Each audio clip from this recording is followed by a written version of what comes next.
was the Big Bang, the beginning of the universe, about 15 billion years ago. But was there anything before the Big Bang? If not, what created the universe? There is nothing bigger or older than the universe. How did the universe come into being? Where did we come from? Are we alone in the universe? Is there alien life out there? What is the future of the human race? All my life, I have sought to understand the universe and find answers to these questions.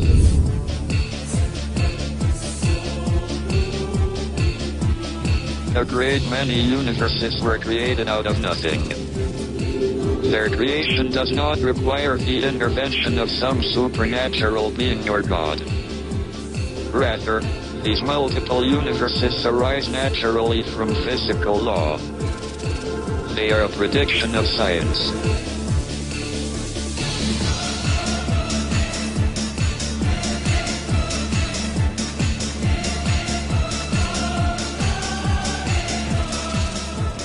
I think it quite likely that we are the only civilization within several hundred light years.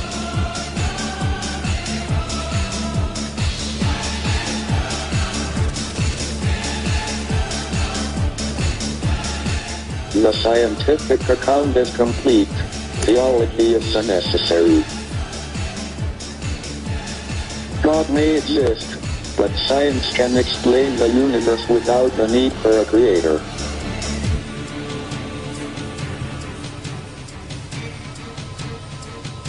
However, one thought still keeps me awake at night. What if I'm wrong?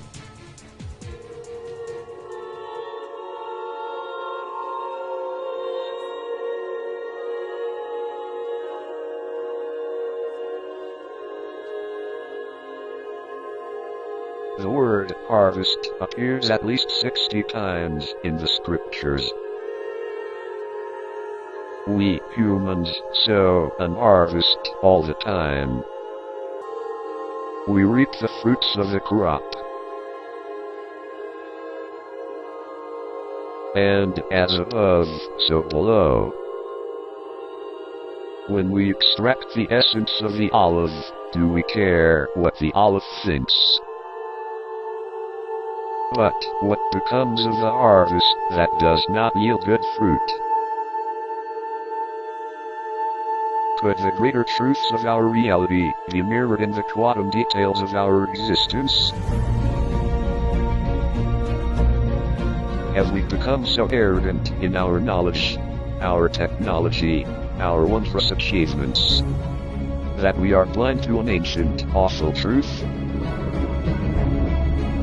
Is the most terrifying question that has plagued mankind for thousands of years about to be answered?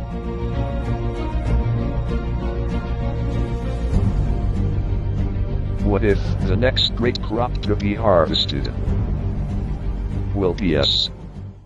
Interest in the end times of humanity seems to be accelerating. We've all heard about the end of the world in 2012, but could it be much, much sooner? The Second Coming and Judgment Day this weekend.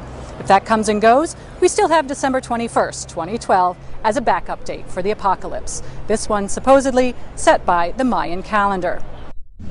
The weather and the climate are making news in more than one region. Severe flooding has killed at least 72 people. Under siege in the grip of unmitigated catastrophe.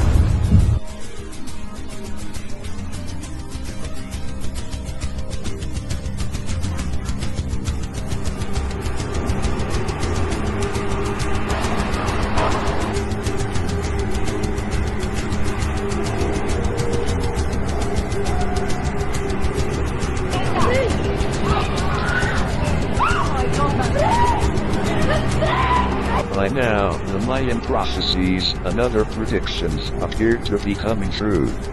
But the end of the Mayan calendar is just the beginning of the Great Tribulation. What if the Tribulation Judgments are already unfolding? What if December 2012 is not the end, just the beginning of the end. By various things, weather, earthquakes, tornadoes, hurricanes, the Lord will gradually give us signs and warnings to repent. As you can see in the pictures, you have massive walls of waves just eating up everything in its path. The catastrophic earthquake in Chile was so powerful, it knocked the Earth off of its axis. Our planet is gearing up for its largest magnetic storm in years. Hey everybody, this is the massive solar flare This is our Weather Watch 12 camera. We're catching up. A video has been released showing a howling fireball streaking through the Huge fireball caused houses to rattle. And now, we're expecting a comet yelling in. There are a lot of things about this comet that don't make sense. But it is a threat, and what do we do about it? It will be a good test for what do we do about all these threats in the solar system.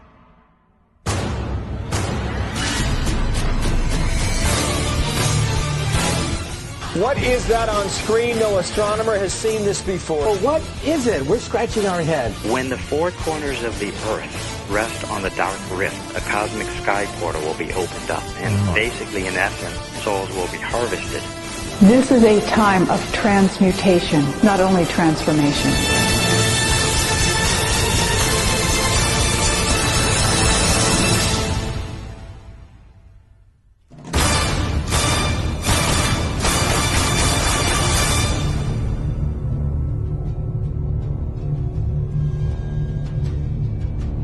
What is the Great Tribulation? The great battle, the Armageddon. They call it the day of God's vengeance against the population of planet Earth. A specific set of events which lead up to the final battle. There is no question that the battle has begun. The day of the Lamb's wrath, the hour of the Lord, Judgment Day. The story of the Great Tribulation has been around for centuries, even eons. There are many interpretations of this story. Many prophetic, biblical signs that told the end of the world. Some of these signs include: children will become more and more disobedient.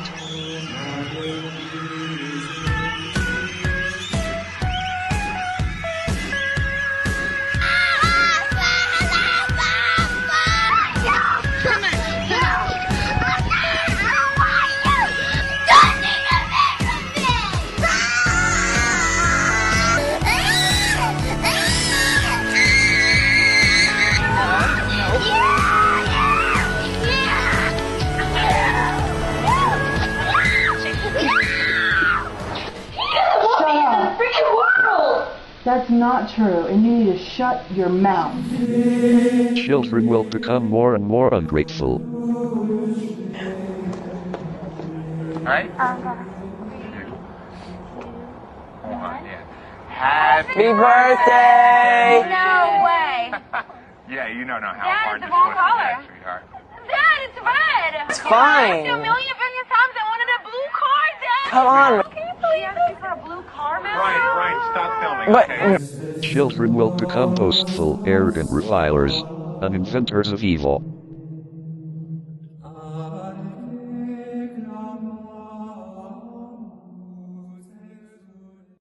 Police are using amateur video of a 16-year-old boy's fatal beating to try and search for suspects in the case.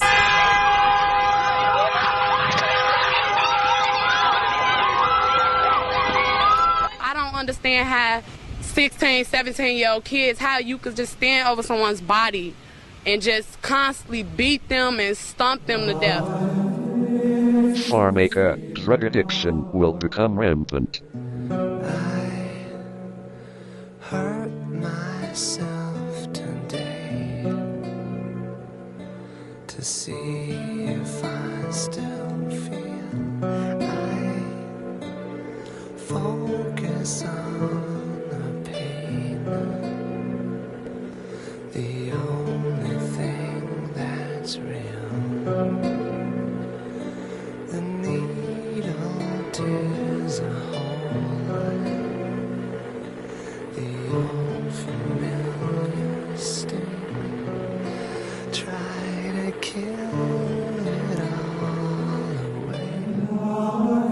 widespread sexual immorality.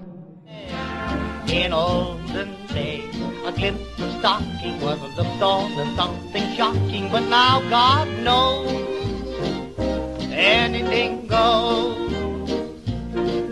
Good authors too, who once knew better words, now only use four-letter words, writing prose. Anything. People will become self-worshipping and proclaim themselves to be God.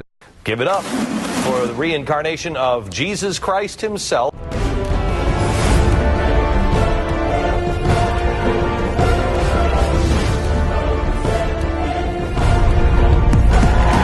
The church says it's the fastest growing religion in the world. But the charge against the organization? It's a dangerous cult.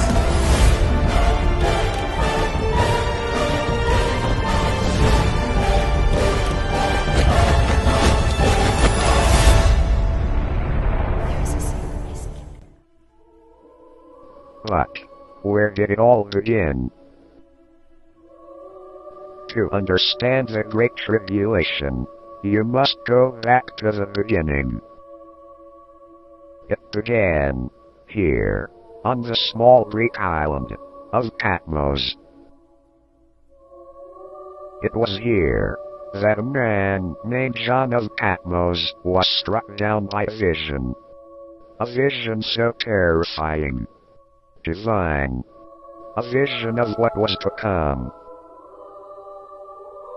John spent the rest of his life writing down what he saw, and his writings would become the most widely read book in the world. But John was not the only one throughout the history of mankind to have these visions. Nostradamus, Janssiner van Rensburg. In Europe, I see a boiler coming out. I see a fire exploding from its lid. I see a town that becomes like nothing.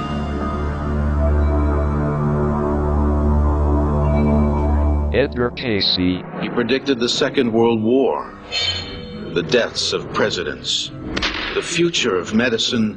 He speaks of Japan going into the ocean. Or New York City itself will in the main disappear.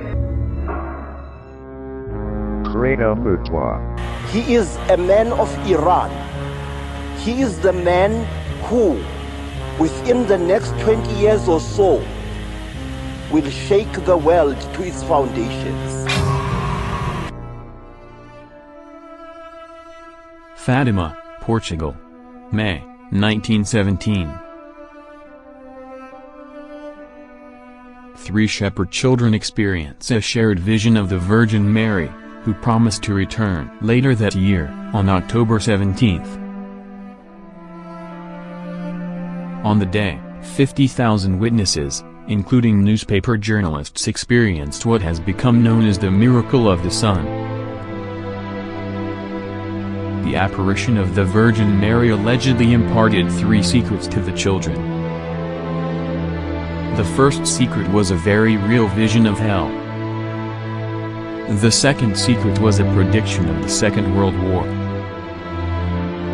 The third secret was confided only to the Vatican, with the understanding that it would not be revealed until 1960. Pope John XXIII read the secret and became faint, and nearly collapsed with horror and despair. A great war will break out in the second half of the 20th century. Fire and smoke will fall from heaven. The water of the oceans will become vapors. Millions and millions of men will perish while this is going on, and those who survive will envy the dead.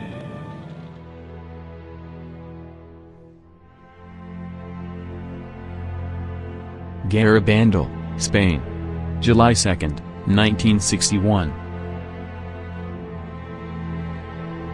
4 village girls experienced a collective vision of the Virgin Mary, accompanied by 2 angels. The vision communicated with the children, warning them that, unless mankind changes their wicked ways, a great chastisement would be delivered to the earth.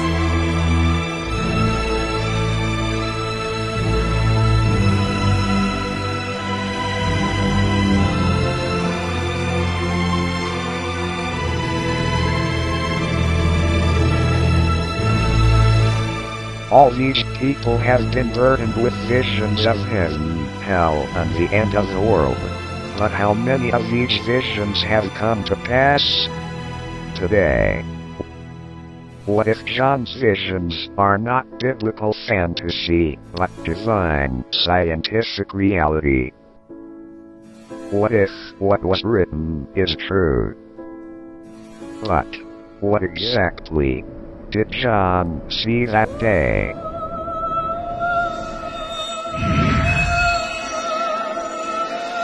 What John saw and wrote down is what would become known as the Book of Revelations, which documents the Great Tribulation of man in the end days.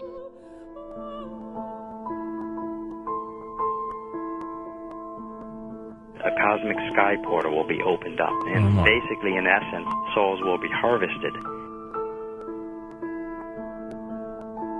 It is this man who's going to stand above the ruined cathedrals of Christendom.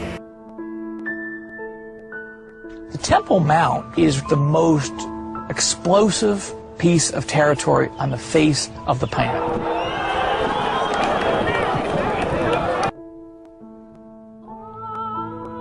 The whole agenda is to create a one-world government. It is a big idea, a new world order.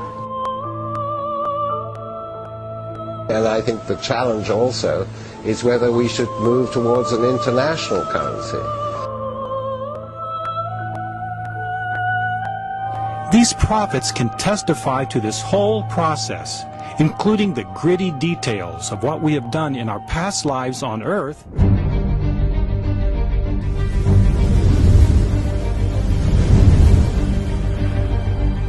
Because if there is no agreement, there will be no recognition and no state. The promise from Israel to punish the Palestinians if they go ahead with plans to declare statehood at the UN.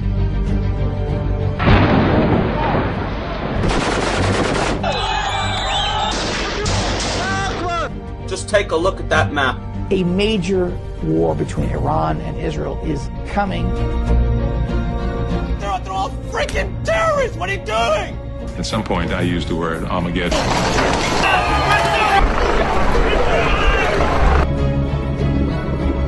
Minimum of 3 billion deaths. A rare video of an LTTE female suicide bomber attacking a government office.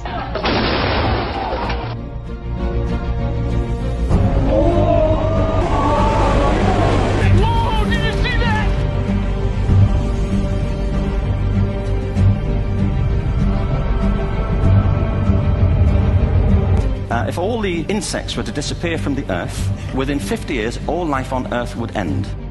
Dozens of dead birds seemingly dropping from the sky.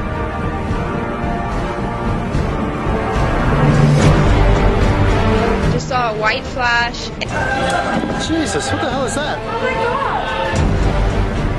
The asteroid is 1,300 feet in diameter. It may be capable of causing widespread destruction on Earth. A lot of people are concerned about it. It doesn't look like a comet. It doesn't act like a comet. It's coming in from an area that comets don't normally originate from. Global dimming may have lulled the public into a false sense of security about climate change, with tragic consequences.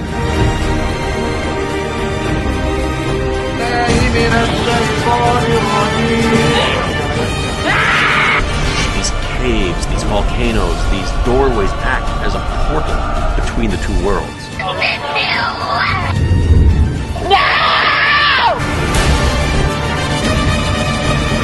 A cheetah robot is in order to, quote, chase and evade.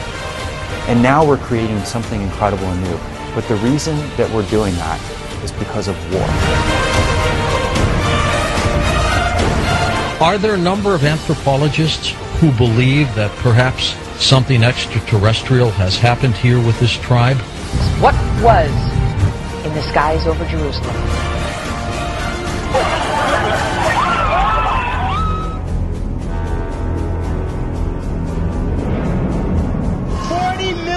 Infected people is a plague. bleeding its cargo of North Slope crude at a rate of 20,000 barrels an hour. وللمشاهد وعدسة الزميل جاد بوانتون وهذا المشهد الغريب. Really affect us like that? It could paralyze planet Earth. Appears to be a triangle shape on our sun. It's using up more energy and it will go out. A massive buildup is in the works. We're talking about the deployment of thousands of American troops into Israel. This, as Israel says, they're ready to go to war with Iran. Are we going to war? The last card is the alien card. Residents in Cowley County still talking about a mystery craft being seen towed down US 77 yesterday. Space has been militarized for a very long time.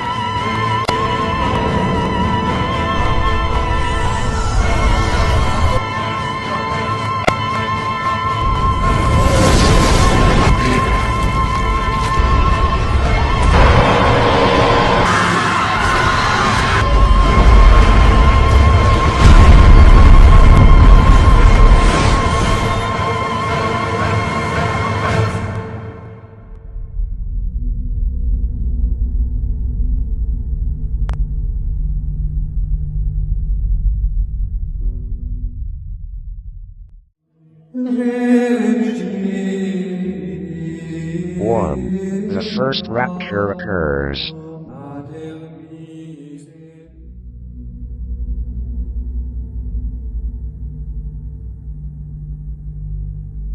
The partial rapture theory holds that true Christians will be raptured before, in the midst of, or after the tribulation, depending on one's genuine conversion to the faith.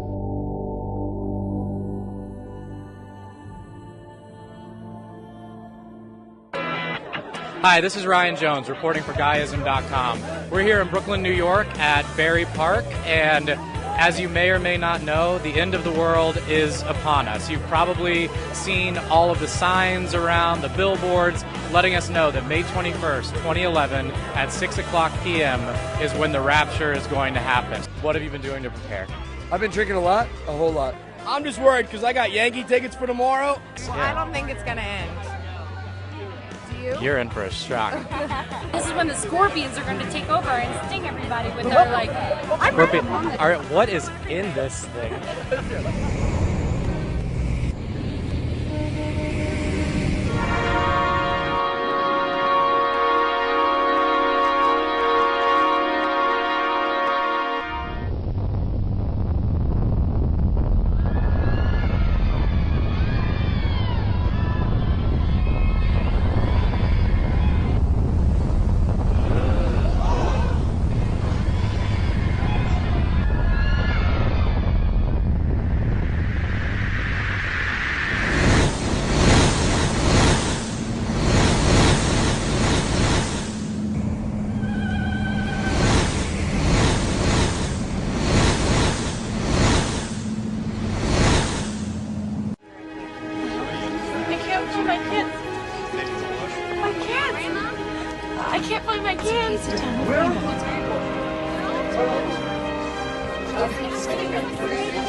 But who really believes this fantasy about the rapture?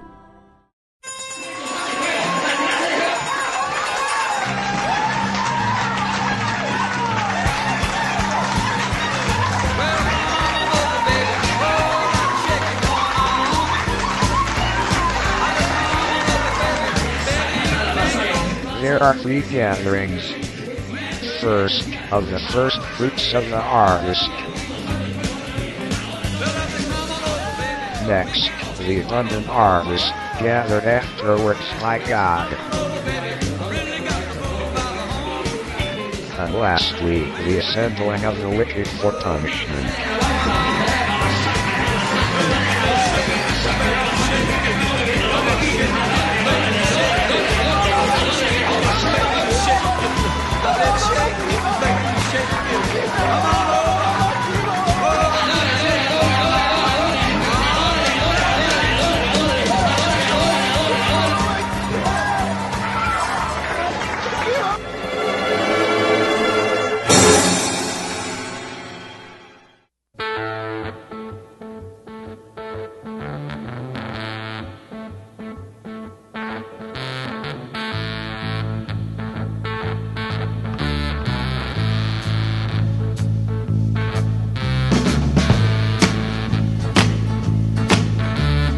But not all believers agree on exactly when the rapture will occur. Tribulationists believe that the rapture will occur before the beginning of the 7-year tribulation period. Mid-tribulationists espouse that the rapture will occur in the middle of the tribulation. The post-tribulation position places the rapture at the end of the tribulation period. Prepare yourself, you know it's a must. Gonna have a friend in Jesus. 10, 9, 8, 7, 6, 5, 4, 3, 2, 1. Did anybody rapture?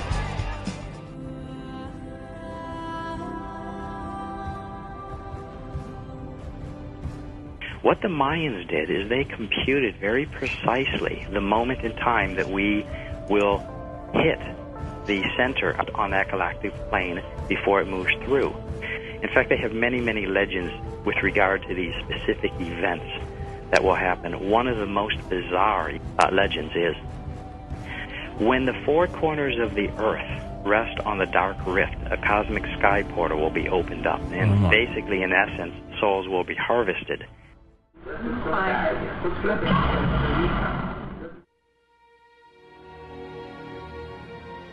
However, people around the world disappear all the time without a trace. Could the first rapture already have happened or be happening?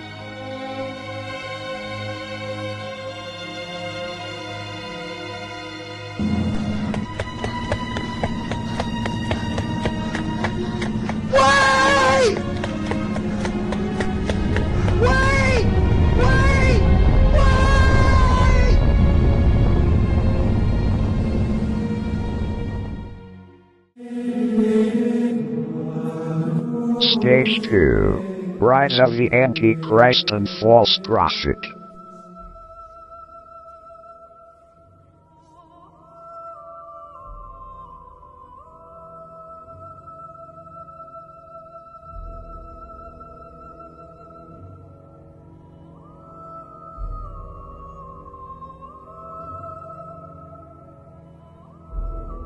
But who, today, qualifies as the Antichrist, the beast?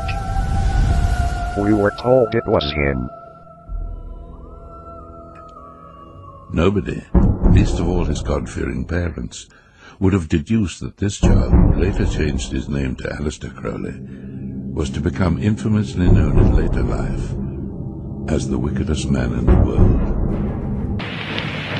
In the years of the primal force and the dawn of terrestrial birth, man mastered the mammoth and horse, and man was the lord of the earth.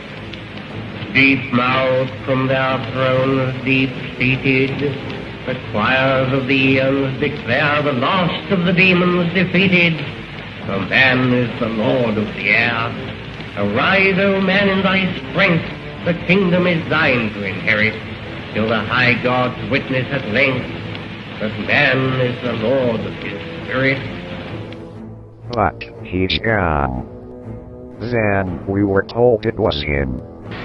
Dieses deutsche Volk emporführen zu eigener Arbeit, zu eigenem Fleiß, eigenen Entschlossenheit, eigenen Trotz, eigene Beharrlichkeit, dann werden wir wieder emporsteigen, Deutschland nicht des Selbst erhielten, sondern selbst nicht schaffen. But he's gone. Then him.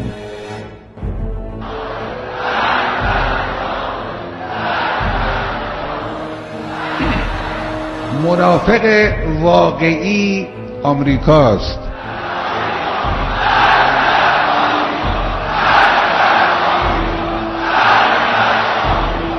Gone to. And him.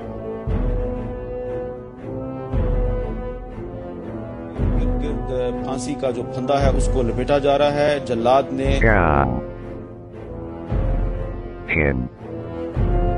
And there's distrust in Washington. I am surprised, frankly, at the amount of distrust that exists in this town. And I'm sorry it's the case. Let me There would have been a deficit, but there wouldn't have been the commensurate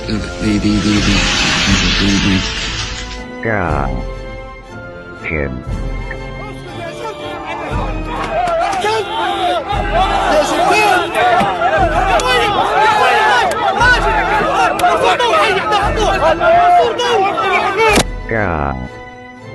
Definitely him. Where is Osama bin Laden? We will do whatever is necessary. We will track him down. We will bring him to justice, and I'll follow him to the gates of hell. And with a shot to the chest, one to the head, the SEALs killed Osama bin Laden. Or so we're told. So, who is left? Him? Her? Him? How about him?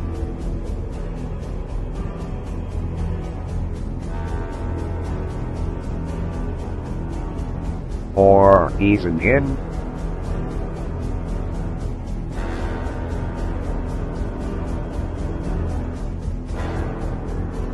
Now they're saying it's him. The tragedy, of course, is that Obama is there to frustrate and to deceive all of those hopes. Obama is a cruel hoax. He's a bogus sham.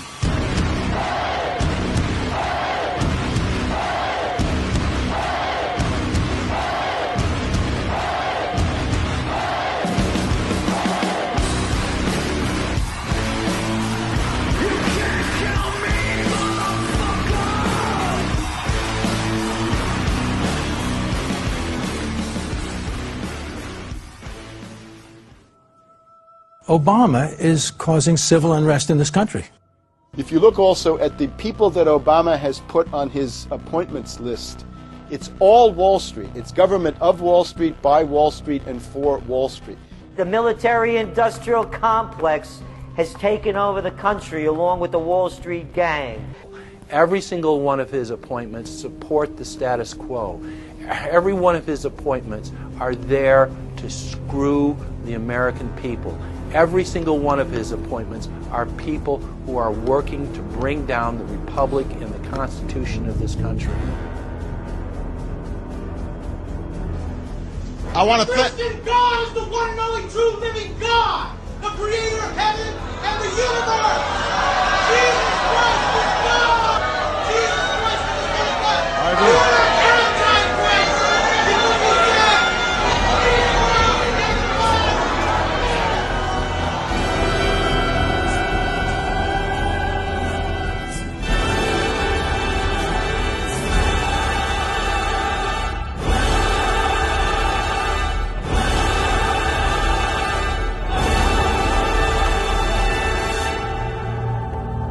Or is the real Antichrist, the true beast, still coming?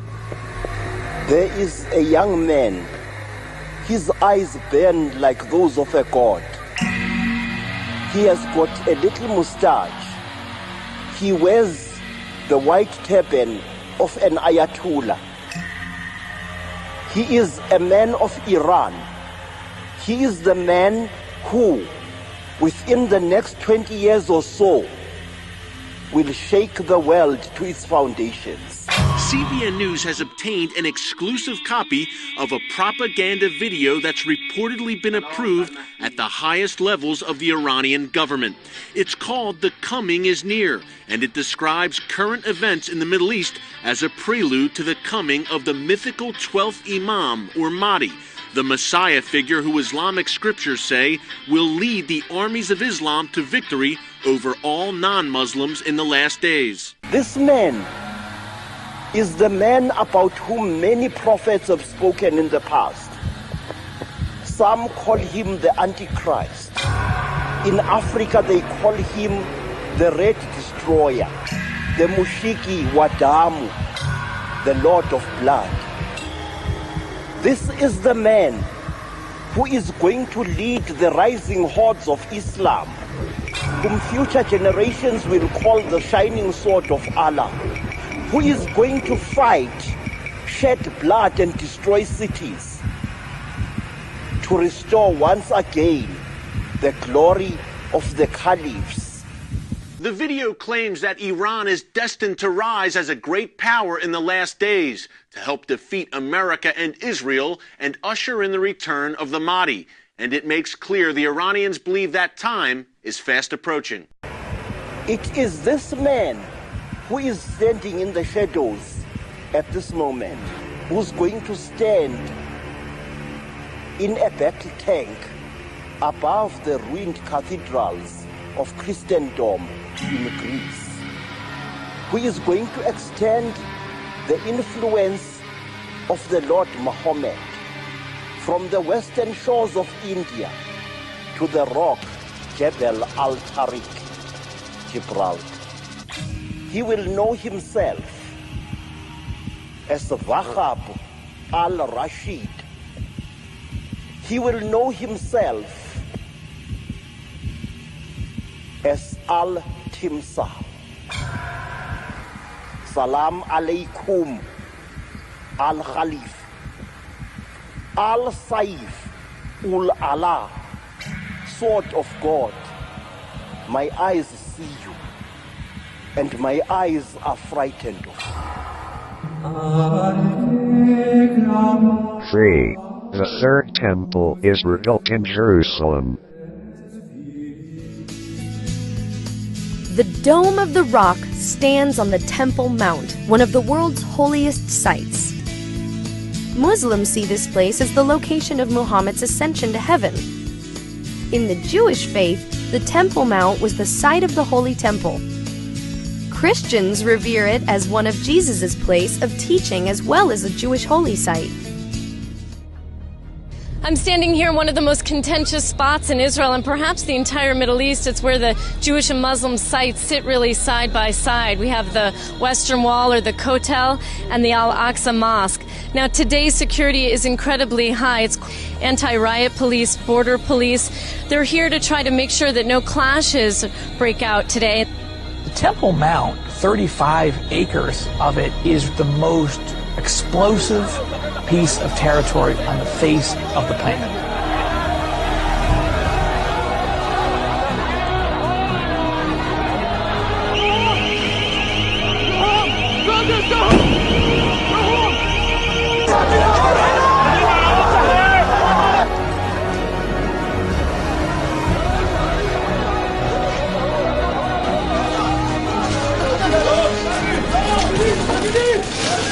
To understand the importance of the Third Temple, you must first understand the history of Israel.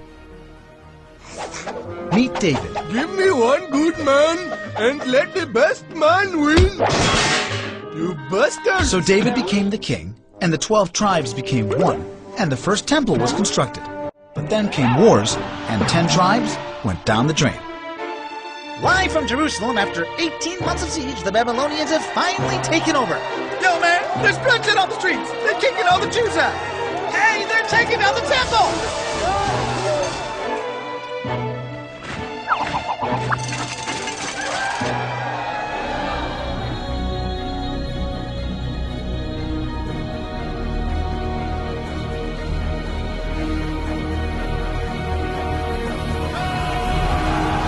In 70 AD, Roman Emperor Titus destroys the Second Temple.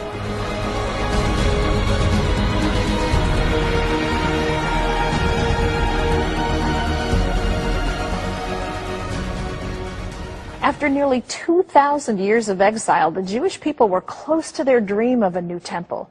But that dream lasted just a few days. The Temple Mount was later returned to Muslim authorities, and 4 decades later, Jews are still forbidden to worship there. But that hasn't stopped some people from making plans to build the next temple. Every day, 3 times a day, Jews recite this prayer. May it be your will that the temple be speedily rebuilt in our own time. It's a prayer they prayed for almost 2,000 years. But Jews here in Jerusalem are doing more than just praying. Just a few steps away from the Western Wall, rabbis and craftsmen are building what they call a temple in waiting. You actually have blueprints, architectural drawings for the Third Temple? 3,000 years after King Solomon built the first Jewish temple, another Solomon is laying the foundations for the third. The end-time temple should be built on the same location of the first and the second temple. But that location is already occupied. The holiest site for Jews is also the third holiest site for Muslims, and neither side is ready to share. In 2002, Palestinian leader Yasser Arafat told an Arab newspaper that the Israelis found not a single stone proving that the Temple of Solomon was there, because the temple was not in Palestine at all.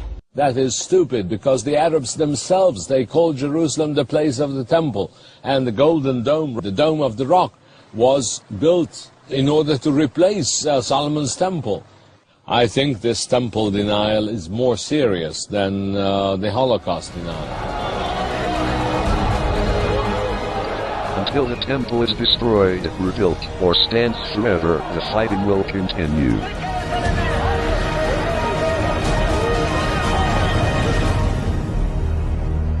However, it seems, Jews, Arabs and Christians are not the only parties interested in the Dome of the Rock.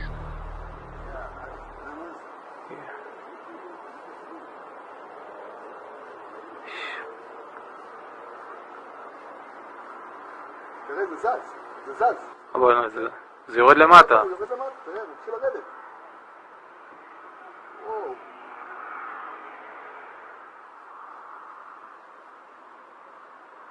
I think nighttime would be lovely, but is that a UFO? It's amazing. Holy shit. Oh, is that cool?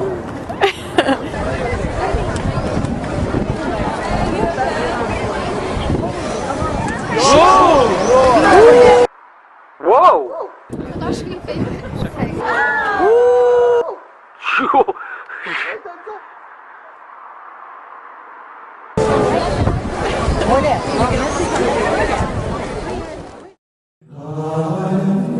Stage 4. Rise of the New Babylon Empire. But who, today, is the New Babylon? Some say it's this family. Said to control half the wealth of the world. The House of Rothschild is immensely more powerful than any financial empire that has ever preceded it, and it's able to control governments behind the scenes, secretly. You have human rights to the extent that you serve power. Politicians are put there to give you the idea that you have freedom of choice. You don't. You have no choice. You have owners. They own you. Illuminati, you've come to take control. You can take my heartbeat, but you can break my soul. Well-educated people capable of critical thinking. They're not interested in that. That doesn't help them. The Rothschilds have so consolidated their power that if they are not in complete control of the United States, they have their hands on the levers of power in all areas of the United States. The U.S. power systems, meaning the state, corporate sector, and so on, they probably don't care one way or another about Gaza or the West Bank. They do care, however, about a powerful Israel. They unconditionally support Israel and have a close alliance with the Likud party.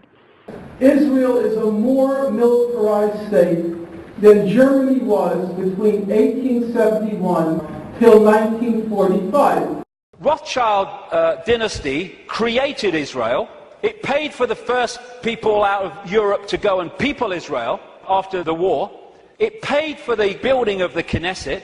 It paid for the building of the Supreme Court building with all its Illuminati symbols all over it. And some of the people who've broken out of the family have actually said, Israel is not the homeland of Jewish people, it is the fiefdom of the Rothschild dynasty, created out of Rothschild Zionism, a secret society. They're using the United States to enforce a new world order and really occupy the whole world. I think we've all got to move towards that opportunity, and I think the challenge also is whether we should move towards an international currency. International currency. International currency. It is a big idea, a new world order, where diverse nations are drawn together in common cause to achieve the universal aspirations of mankind: peace and security, freedom, and the rule of law. Such is a world worthy of our struggle and worthy of our children's future. A new world order. A new world order. A new world order. Since Bush the elder made his speech at the United Nations back in September of 1990 talking about the New World Order, I think I've become confused about what's actually going on in the world.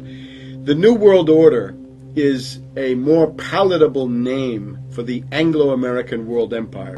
This is about a very, very small handful of the worst criminal element on this planet. It's the planetary domination of London, New York, Washington over the rest of the world. These are the neoconservatives of recent fame. Here is a brief summary of the general understanding of what neocons believe. They agree with Trotsky on permanent revolution, violent as well as intellectual. Hey, back up, back up, back up! It's a dark and disturbing vision. They are for redrawing the map of the Middle East and are willing to use force to do it.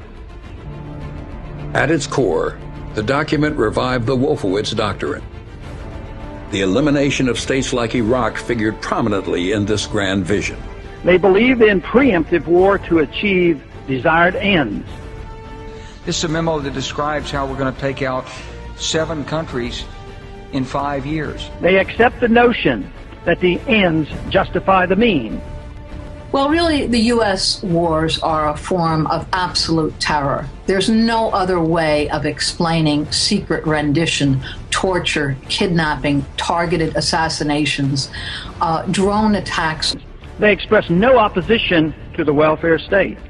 They are not bashful about an American empire. Instead, they strongly endorse it.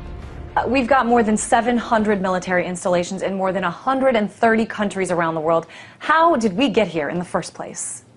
Well, this is part of the U.S. empire. This is how the empire works. It's hard to get people to join that or think they have a part in it if you call it the Anglo-American world empire. If you call it the New World Order, then people in India or someplace like that or the European Union might think, well, there's something in that for us too. But that's not what it is. So we have all these military bases all over the world. Some estimates say there are over 700, others say it's over 1,000, and no one really knows for sure. Well, it's very important to understand how the U.S. has surrounded the whole continent with about 1,000 military bases. It's the Anglo-American New World Order. It's really the old world order. It's the British Empire morphing into the American Empire, the U.S.-British world empire. They believe lying is necessary for the state to survive. They believe a powerful federal government is a benefit. There's simply an effort by federal law enforcement to take the reins of local law enforcement, to corrupt local law enforcement, destroy the relationship between civilians and the police, and to treat civilians as criminals, if not terrorists. What's the main reason? That we're right here? Yeah. Traffic control. Traffic control? So civilians in the U.S. are now up against basically military-style policing, arming police with military-grade weaponry, and now we're seeing that play out in the streets. A world where riot police attack with impunity. What happened? What happened? You got shot! Get back! Get back! They believe pertinent acts about how a society should be run by the elite. Force should not be limited to the defense of our country. Here, what the U.S. empire does is that it uses these bases to effectively have military colonies. I mean, that's what Okinawa is a military colony.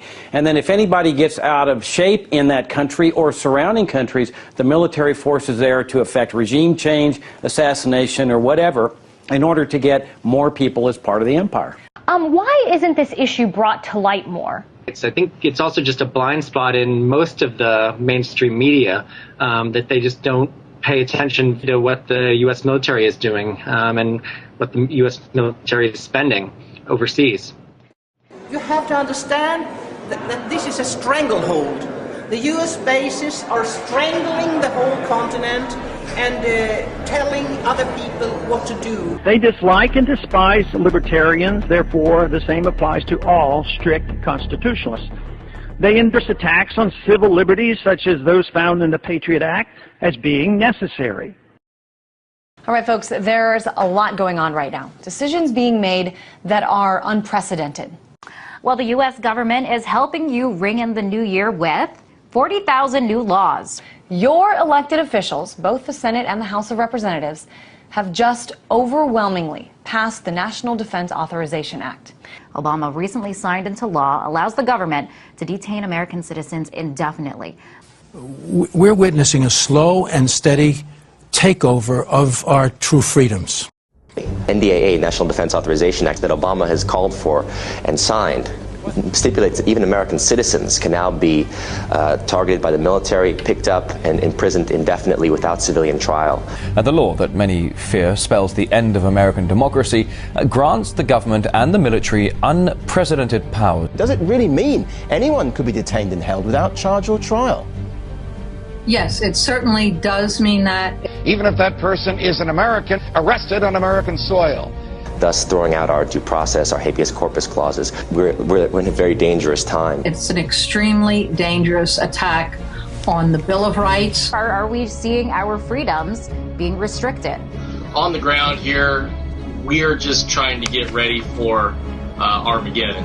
We are walking into World War III at the moment. I mean, am I just overreacting? Are you just overreacting?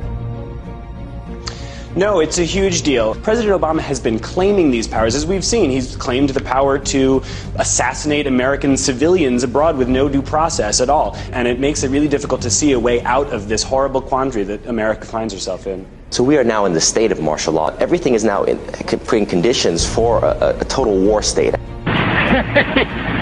cool, huh? Crazy.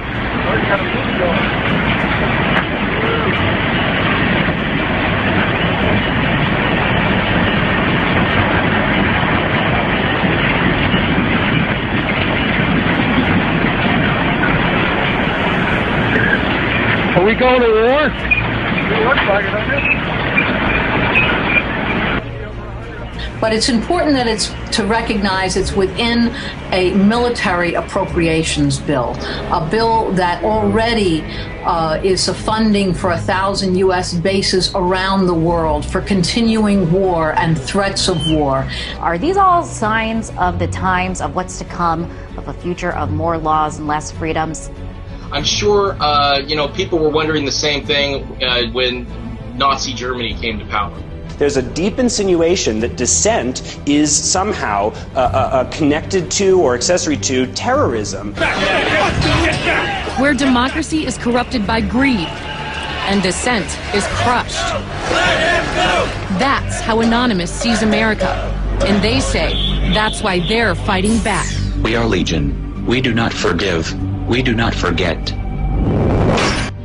We're in the process of a declining empire. We've mentioned it many times before. But as that happens, you're going to see more totalitarianism. You're going to see more control.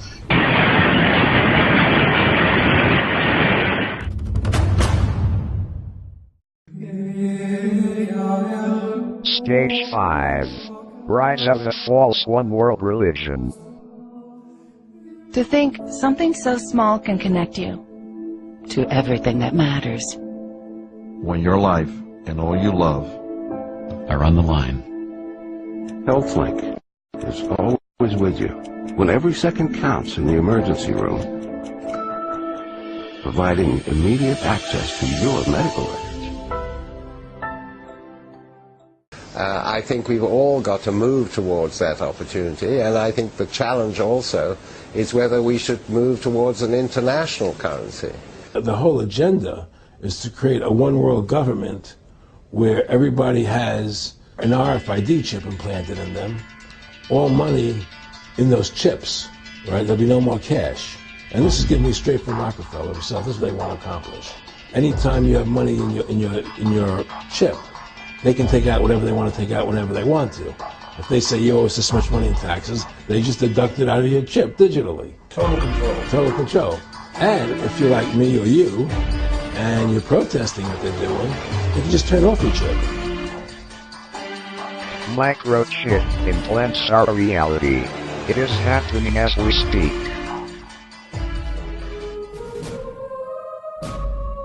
Two countries are pushing for a global currency, Russia and China. Not only does Russia and China want this, but Pope Benedict XVI just announced this week that he wants to see a new financial condition in the world, and he also says, I want to see a one-world government led by a one-world leader. Pope Benedict XVI is calling for a new world financial order. In the third encyclical of his pontificate, Benedict denounced the profit-at-all-cost mentality of the globalized economy, and he lamented that greed brought about the worst economic downturn since the Great Depression. The document, entitled Charity and Truth, was released just hours before the G8 summit gets underway in Italy. Benedict XVI proposed a new economic system based on ethics that keep human beings in mind. The whole encyclical talks about ethics, not only ethics in finances, but in all actions by those responsible, because the world cannot be governed without moral principles. And that, my friends, is undoubtedly the leader of the New World Order. In Revelation 13, verses 16 and 18, he calls all, both small and great, rich and poor, free and bond, to receive a mark in their right hand or forward, that no man might buy or sell save he that had the mark or the name of the beast or the number of his name. They have already successfully experimented on our animals. Sterilized package and attach the needle to the reusable syringe implanter, push the needle through the skin, implant the microchip, and then hold the skin in a pinch fashion while withdrawing the needle. Then scan the animal and confirm the microchip is present, functioning, and again that the... How long before we, the people, are chipped too? The technology is based on answering one simple question. Am I who I say I am? Already, fingerprints and iris scans verify passenger identities at airports. Within 10 years, that technology may be even more widespread. And at the Jewel Osco grocery store in Chicago, some customers pay using their fingerprints. No paper or plastic. You don't really need anything other than your hand, and you already got that with you. What's next? At the University of Bath in England, researchers predict big changes for consumers. I think it is possible to free us completely of our wallets and keys using biometric technology. The challenge is to safeguard our privacy in a brave new world. Because I spend my life in the ER trying to save yours. Stage 6. Appearance of the two witnesses. John wrote, "And I shall give power to my two witnesses. They will prophesy 400 days, dressed in sackcloth. The beast will overcome them and kill them. After 3 days, they will rise again. Who are the two witnesses? And are they among us today?"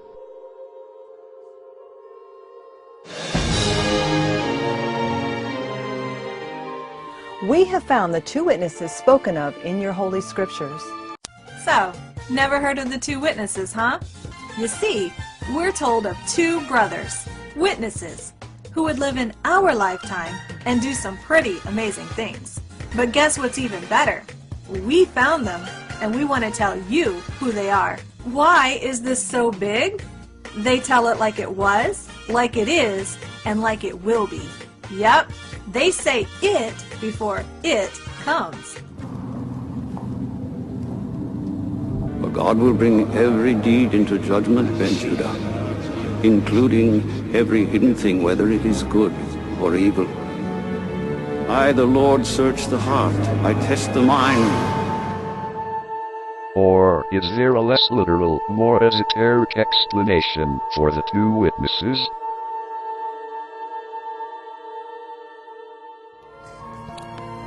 In the beginning, there was the One. the ultimate unity that we call God. The desire for companionship and expression led the one to become many, and yet still be one. In order to truly be companions and partners with the divine, the souls were given will, the ability to make choices, to accept and reject. Some of us, for we are the souls in question here, chose to become more separate than was originally intended. In fact, Casey refers to this act of extreme separation as rebellion. This is an important concept. In the biblical tradition, this is the fall. In Jesus' parables, this motif is present in the story of the prodigal son and the little lamb that went astray. So you could regard this going forth as either a fall from grace or a great adventure of the soul, depending on how you choose to look at it. After the rebellion, some souls ventured out of the realm of spirit into the material cosmos, visiting various galaxies and solar systems in the present physical universe. Some of us ended up in our local solar system. We explored the various planets, including Earth. At first we had the ability to flow in and out of various life forms. Apparently the sensuality of being in a flesh body was just too much of an attraction, and we lost the ability to move freely in and out of these forms. With regard to the two witnesses, these prophets can testify to this whole process, including the gritty details of what we have done in our past lives on earth and these other heavenly realms. So, get the heads up before it comes. Find out about the two witnesses, what you can do now. In his revelation, John wrote, "Then I saw in the right hand of him who sat on the throne a scroll with writing on both sides and sealed with 7 seals." Stage 7, the 7 seal judgments.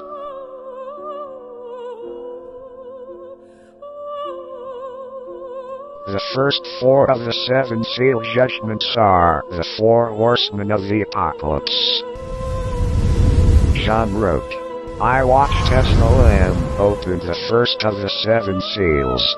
Then I heard one of the 4 living creatures say in a voice like thunder, 'Come and see.' I looked, and there before me was a white horse. Its rider held a bow, and he was given a crown, and he rode out as a conqueror bent on conquest. His false peace is broken when he betrays Israel and the Jews."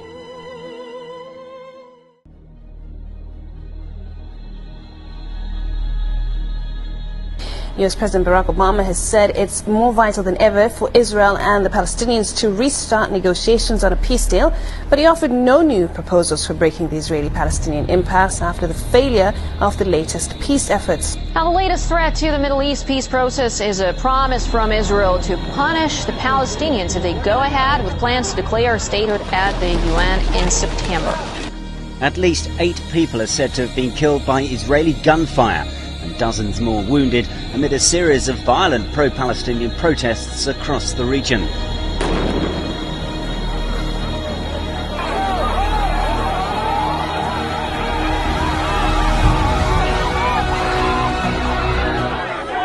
The Middle East conflict between Israel, the Arab countries, and Palestine goes back thousands of years.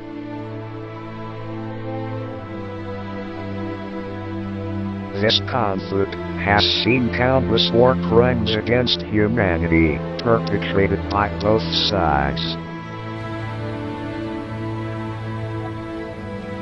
Jesus Christ. Israeli border guards have beat a 17-year-old Palestinian youth near Nablus. Wednesday's incident was caught on camera by a local resident.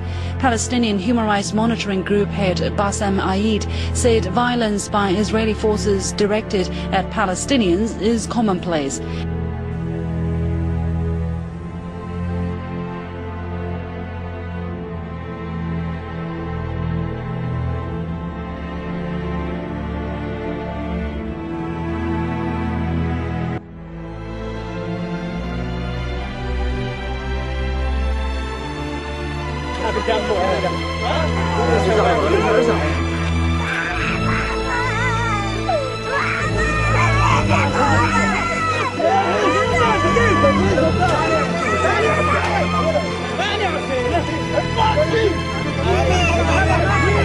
Now, for the first time in this region's turbulent history, it seems peace may be possible.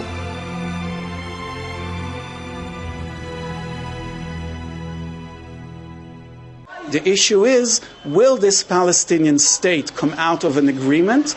Because if there is no agreement, there will be no recognition and no state. There can be no shortcuts to peace, U.S. President Barack Obama said in his address before the United Nations General Assembly.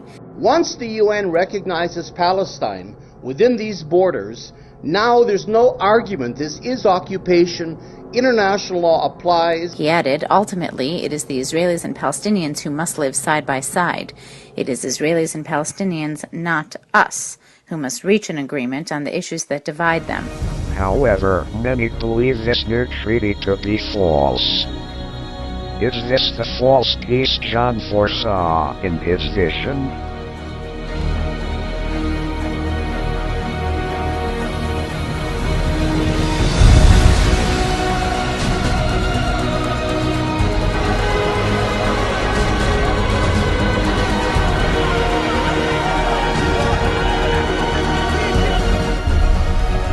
Israel's military said it carried out nearly 200 airstrikes early on Saturday. Hamas's headquarters housed the office of deposed Prime Minister Ismail Haniyeh. It didn't stand a chance. This is all that's left of it now.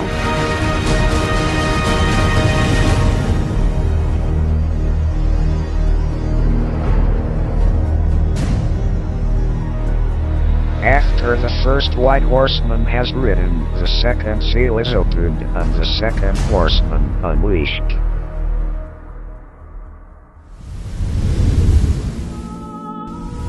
When he opened the second seal, I heard the second living creature saying, "Come and see." And another horse, fiery red, went out. And it was granted to the one who sat on it to take peace from the earth, and that people should kill one another, and there was given to him a great sword.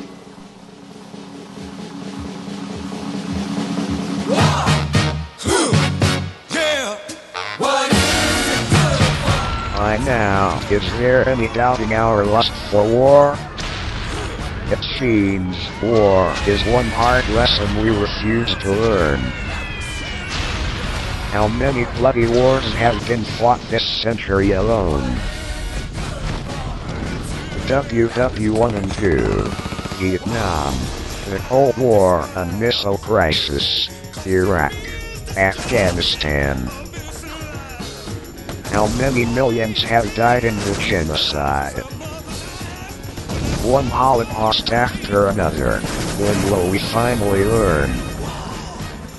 Not in the near future, it seems, as we hurtle inevitably towards what will be the third and biggest world war of them all.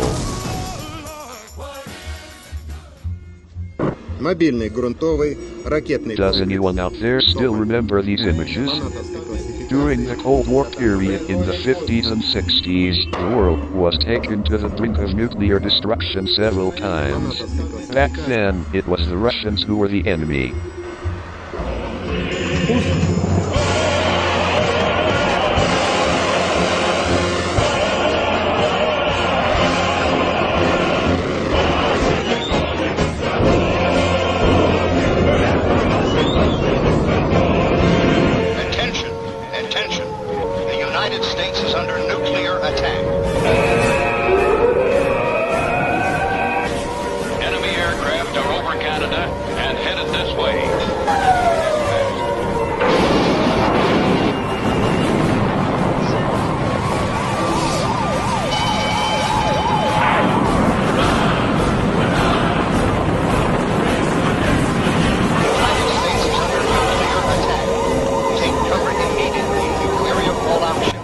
After all that, all we went through in the Cold War and the atomic era, despite how close we came to nuclear oblivion, did we learn our lesson?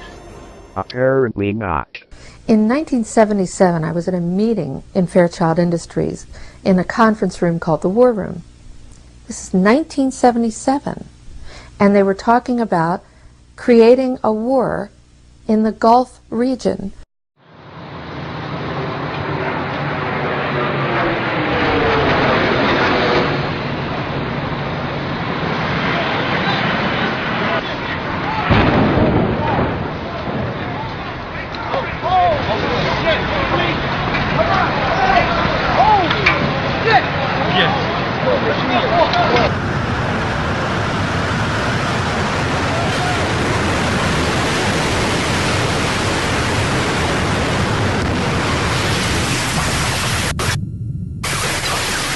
Just 5 hours after American Airlines Flight 77 struck the Pentagon, and without any evidence linking Saddam Hussein to the attacks of 9/11, Defense Secretary Donald Rumsfeld was already ordering his aides to draw up plans for striking Iraq. On the very night of 9/11, there was a high-level meeting at the White House, and during it, Defense Secretary Rumsfeld said we've got to do Iraq. This grand plan explains both the decision to invade Afghanistan and then Iraq. It explains the abstract reasoning for the war on terror. This is why the administration first spoke in terms of opportunities. All the neocons needed was an event to trigger the plan and a president willing to follow it to the letter. My fellow citizens.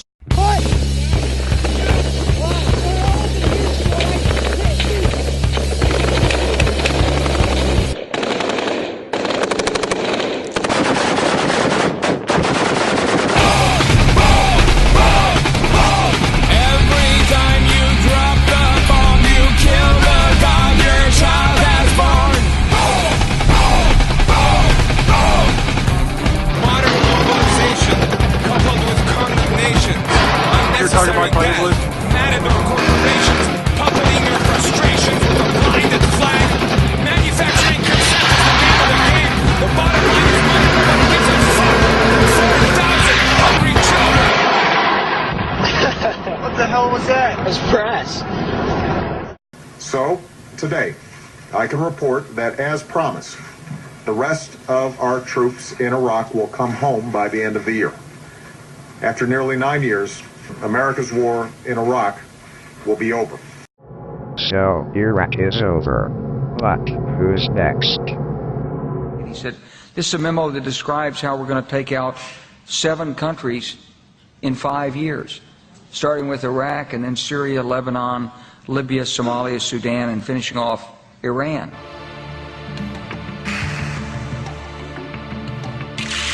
We've been in Iraq, and we've been in Afghanistan, and fighting there for a long, long time. We just attacked Libya. The killings are just going on. Bodies are piled everywhere. The sniper shooters are on the rooftop. Every house, every single house. Egypt, uprisings.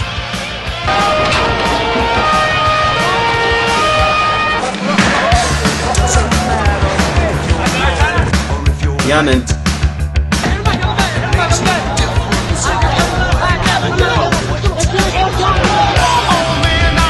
Bahrain.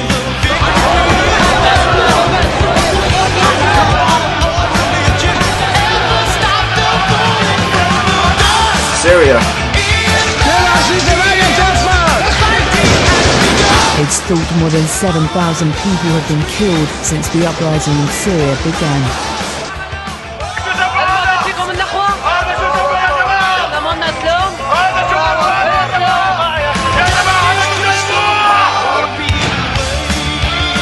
Just take a look at that map.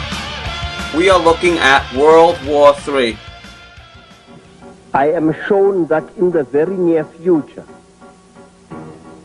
Islam will rise like a lion throughout the world, and that a new war will break out in the Middle East, even bloodier than the war that was fought against Saddam Hussein. A great Middle Eastern nation, I think it is Iran, will go all out to acquire atomic power. Iran will buy terrible substances from China, substances by which you can create atomic power stations, substances by which also you can create atomic bombs and other hideous weapons of that kind. 11月21号，美国、英国和加拿大宣布对伊朗采取更多的制裁措施，中方反对针对伊朗的单边制裁。A hostile takeover. America has new concerns over who is actually running Iran, according to U.S. Secretary of State Hillary Clinton. We see that Iran is moving toward a military dictatorship. Where should a red line be drawn? A red line should be drawn right here. Fox News Alert, a bipartisan group of senators on Capitol Hill sending a strong warning to Iran. They are introducing a resolution backing the use of U.S. military force. Distraction by negotiation while you become a nuclear power is not an option for you. We will end their nuclear weapons program. We're for real. There's still time. Do the right thing. This is a deadly serious moment. This rhetoric directed against Iran has been ongoing for several years. In fact, it started in the immediate wake of the invasion of Iraq. Of course, I would make it clear to the Iranians that an attack on Israel would incur massive retaliation from the United States. We are not going to permit them, if we can prevent it, from becoming a nuclear power. Their use of nuclear weapons against Israel would provoke a nuclear response from the United States. The United States, NATO, as well as Israel are involved and have been involved in planning a war directed against Iran, and what they want is to essentially present Iran as a threat to global security and, of course, present a justification and a pretext for humanitarian intervention on behalf of the international community. This is a continuation of a long provocation with that country, and certainly we work with Israel in doing that. This is just one element of how Israel provides a major military base for the United States right at the edge of the most crucial region of the world, the oil-producing region. We are walking into World War III at the moment, between Syria being destabilized and Iran on its border being threatened by Israel and America. To me, we're in a very dangerous time. A war is coming. A major war between Iran and Israel is coming. This is CNN Breaking News. All right, there's breaking news coming out of the Pentagon about the possibility of an Israeli attack on Iran. Defense Secretary Leon Panetta believes there is a strong likelihood that Israel may strike Iran's nuclear program sometime this spring. Israel could be edging toward a military strike on Iran's nuclear program. Well, Moscow's warned Washington against striking Iran. An attack on Iran could lead to explosive consequences throughout the region.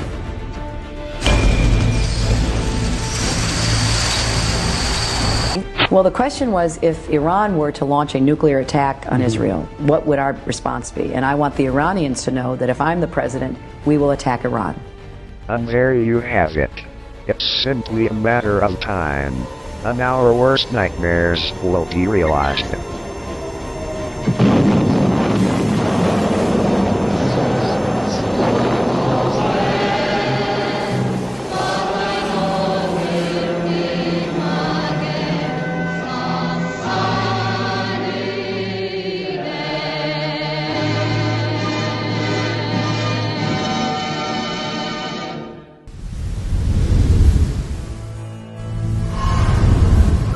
When he opened the third seal, I heard the third living creature say, "Come and see." And I looked, and behold, a black horse, and he who sat on it had a pair of scales in his hand. And I heard a voice in the midst of the four living creatures saying, "A quart of wheat for a denarius, and 3 quarts of barley for a denarius. And do not harm the oil and the wine." The $700 billion bailout for Wall Street is being driven by fear, not fact. This is too much money in too short a time going to too few people, while too many questions remain unanswered. Bear Stearns, Goldman Sachs, Lehman Brothers, they knew what was happening. Share prices continued to tumble. Lehman Brothers was forced to declare itself bankrupt. The largest single point drop. At some point I used the word Armageddon. We are watching this tsunami coming. They were having massive private gains at public loss. A financial engineer built dreams. When those dreams turn out to be nightmares, other people pay for it. So do these guys know that they were doing something dangerous? I think they did. I don't hear confessions. What can we believe in? There's nothing we can trust anymore. It's a Wall Street government. Why do you think there isn't a more systematic investigation being undertaken? Because then you'll find the culprits. I don't believe I have to discuss that with you. I called this. I've been calling this for 2 years. The shadow banking system. The shadow banking system has trillions more in debt that they have yet to disclose that they're using as a way to extort more cash from the citizens via austerity measures so that the bankers can enjoy salaries and bonuses.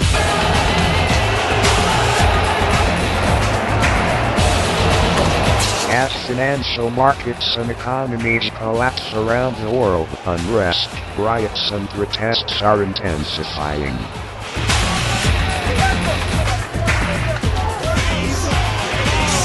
The current global economic recession is just the beginning of the end of the world market as we know it.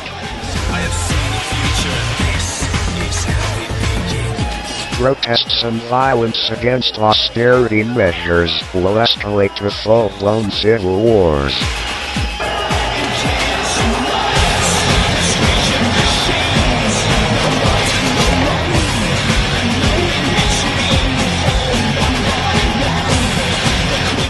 Until these governments shut down these banks and start new banks with clean balance sheets and non-corrupt executives who are not terrorists, this problem will continue for years. They will always show more debts. There's another $20 trillion of bad debts to go through. Every quarter. We have to go through this every quarter. When they say, oh, we just found another trillion in debt, more austerity measures, more bonuses, more salaries. When are we going to get smart and wake up and figure out that these guys all need to be fired, tried, hung, burnt, and gotten the way out there. They're all freaking terrorists. What are you doing?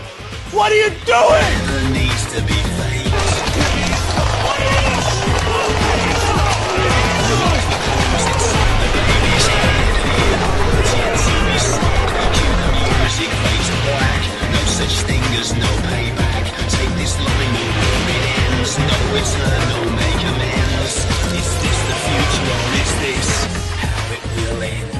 We're walking up to a line of riot cops. We haven't seen open PD all day until right now.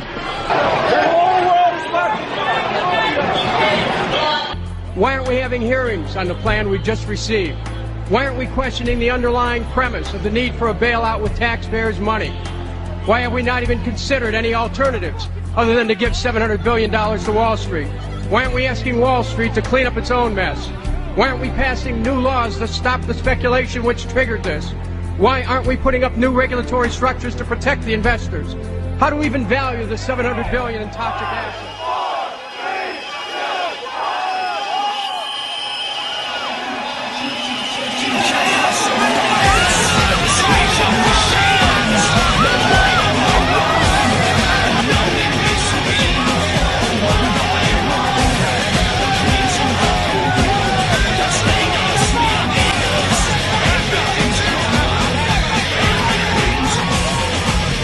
But the fourth, final, and most devastating of all the horsemen is still to ride.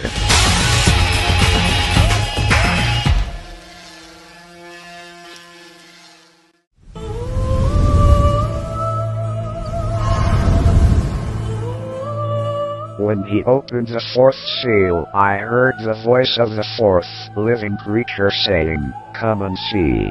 And I looked, and behold, a pale horse. And the name of him who sat on it was Death, and Hades followed with him. And power was given to them over forth of the earth, to kill with sword, with hunger, with death, and by the beasts of the earth.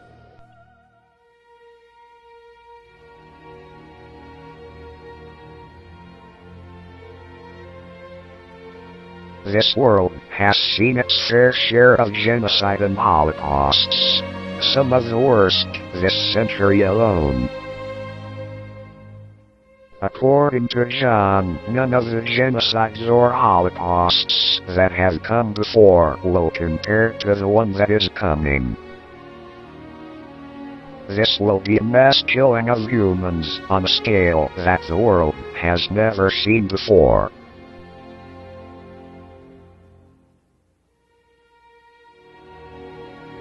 But has it already begun? Let me help you understand the enemy.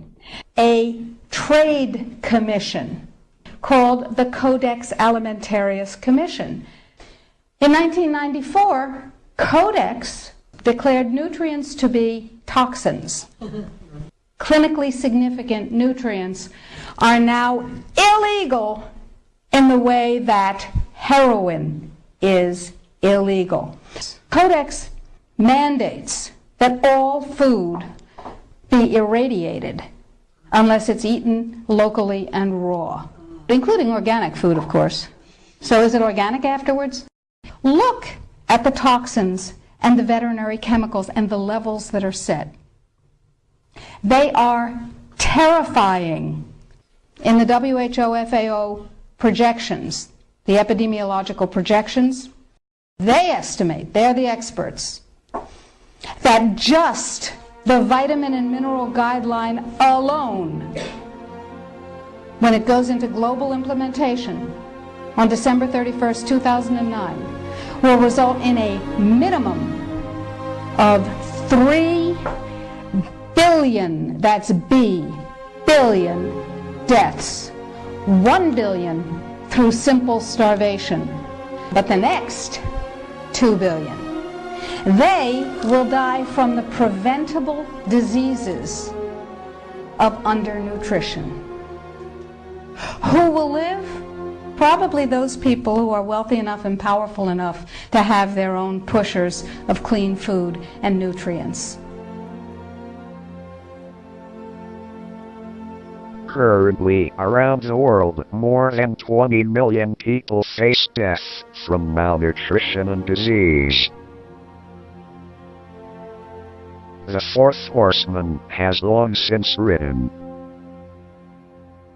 After the fourth horseman comes the fifth seal.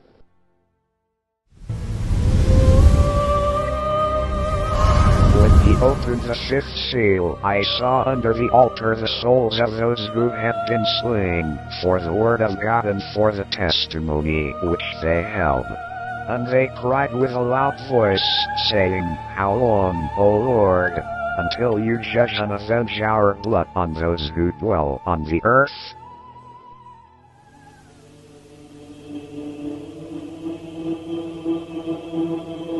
Man has killed and died in the name of God for centuries.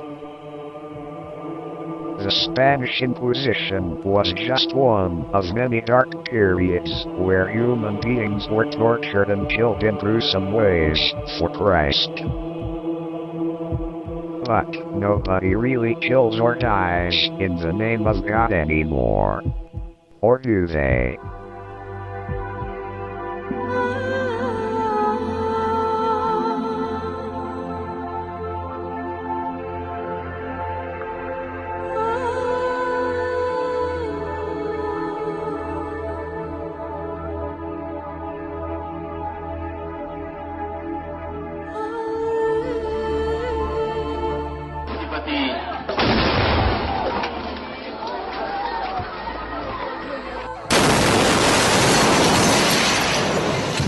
This is the moment a vehicle bomb detonates in Kabul, Afghanistan.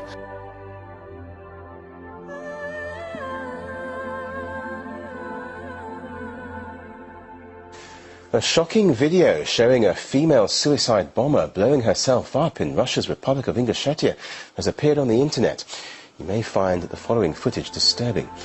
She was wounded and collapsed by the wall of the building after killing a security officer. When other policemen ran to the scene, she blew herself up. 3 other officers were wounded in the operation. The Colombo security services have released a rare video of an LTTE female suicide bomber attacking a government office. Now, the video captured the moment when the suicide bomber detonated explosives attached to her body as part of a mission to kill a Sri Lankan cabinet minister.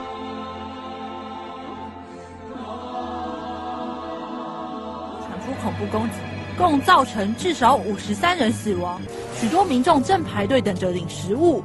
女炸弹客混在人群中接受安检，突然向人群丢掷2枚手榴弹，安全人员朝她射击，她引爆身上的炸弹，当场死亡。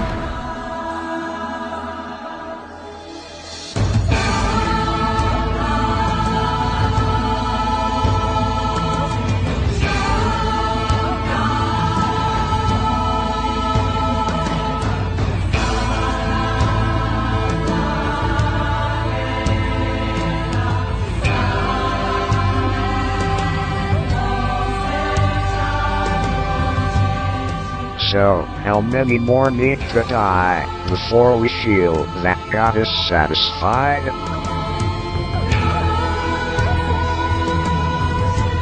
How many more abominable blasphemies in His name? And when will the blood of the martyrs be avenged?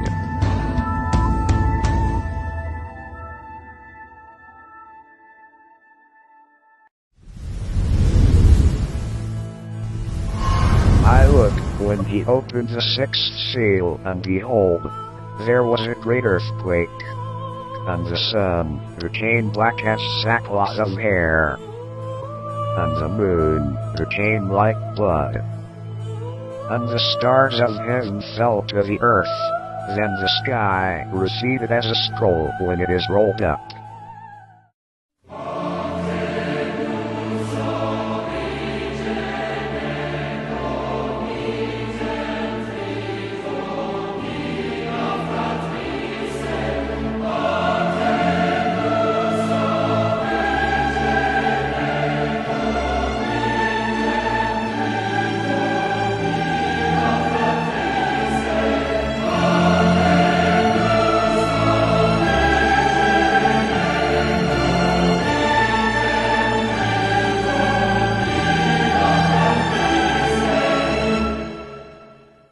There was a great earthquake. 岸を向けてまいります。大きな津波が迫っています。まもなく捉えました。大きな津波確認してできますでしょうか。何波にも分けて迫っております。白波を立てて。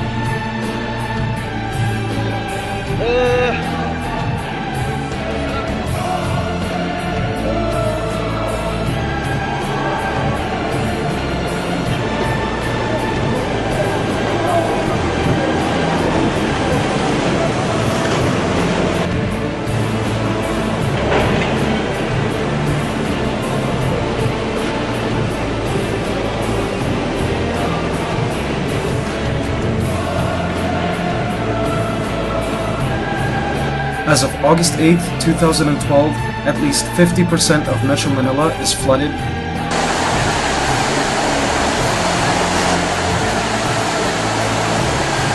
Released video to Reuters showing the extent of the flooding in the country's northwest.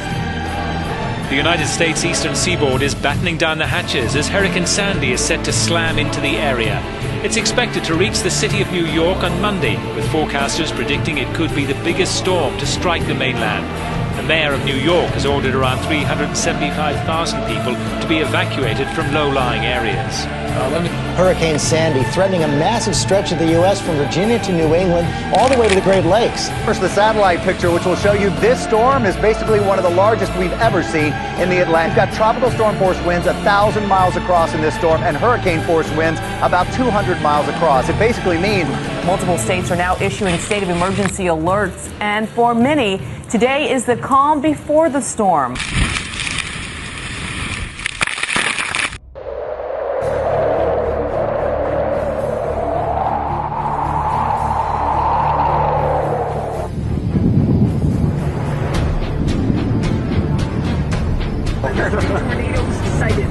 looks cheap and slippy.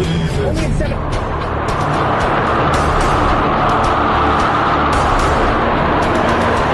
Oh my gosh. Oh my gosh. Please help, they're okay. Oh my God, I hope they're okay. Please help me. Please be okay. Oh, it hit that. Oh no. Oh no, no, no, no, no. Oh no.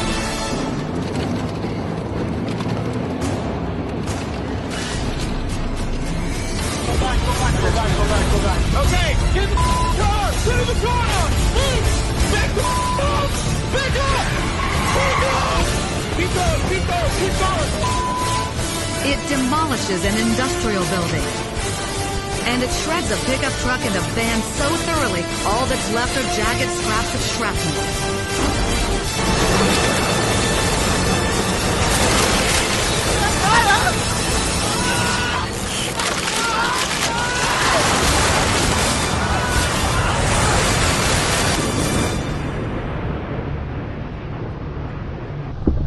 Quakes, hurricanes, tornadoes, tsunamis, erupting volcanoes.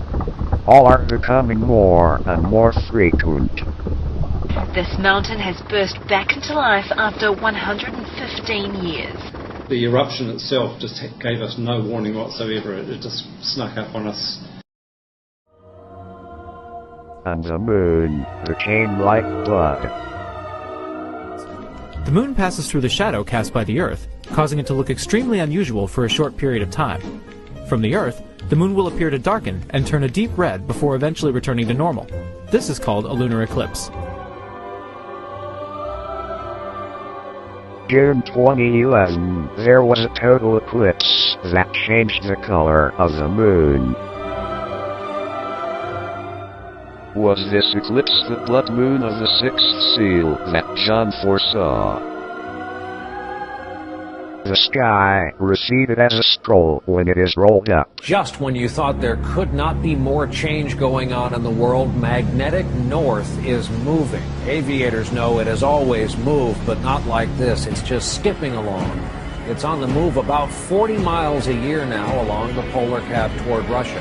It's a natural, unstoppable occurrence, but because of it, some airport runways, calibrated by compass, are now 3 or 4 degrees off. This axis will shift further in 2012 with the alignment of the planets. On December 21st, 2012, the planets will align, causing the sun to wobble off its axis or be torn apart, which will destroy life on Earth. From the Earth's perspective, the sky will appear to have rolled up.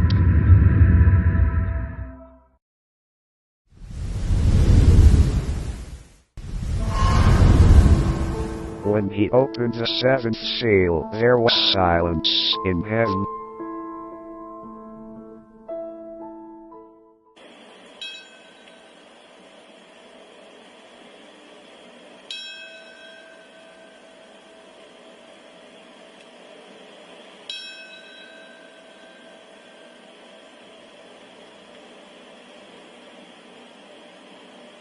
What form will this silence take? Is it coming? Or has it already passed?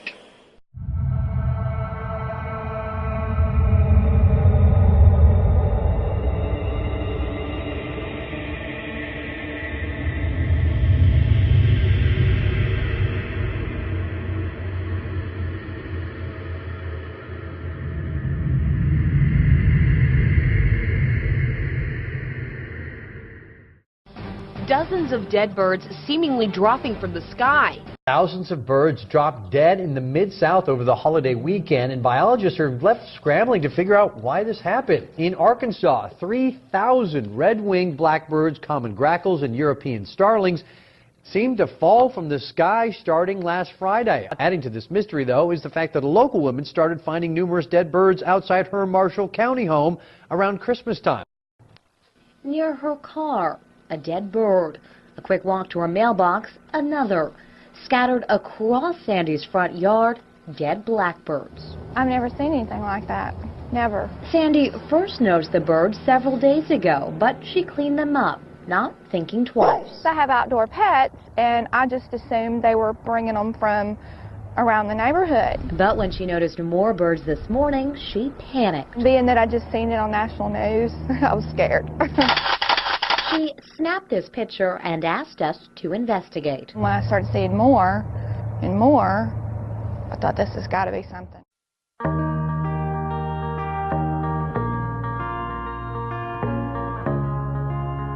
A third of the food we eat depends on bees for pollination, but the honeybees are disappearing fast. Scientists have named this mysterious disappearance of the bees colony collapse disorder. The causes are still unknown. You may not have heard much about it, but you will. Unfortunately, in my mind, this may be more serious than meets the eye because it strikes me as canaries in a coal mine type scenario. The bees work within a collective mind, and this collective mind is in touch with the universal energies. Therefore, the collective mind of the bees is fully aware of the Earth's ascension process and of the new requirements the bees shall have as they raise their energies to match that of the Earth. If all the insects were to disappear from the Earth, within 50 years all life on Earth would end. If all human beings disappeared from the Earth, within 50 years all forms of life would flourish. And he's right. When the last bird falls and the last insect dies, will that be our silence in heaven?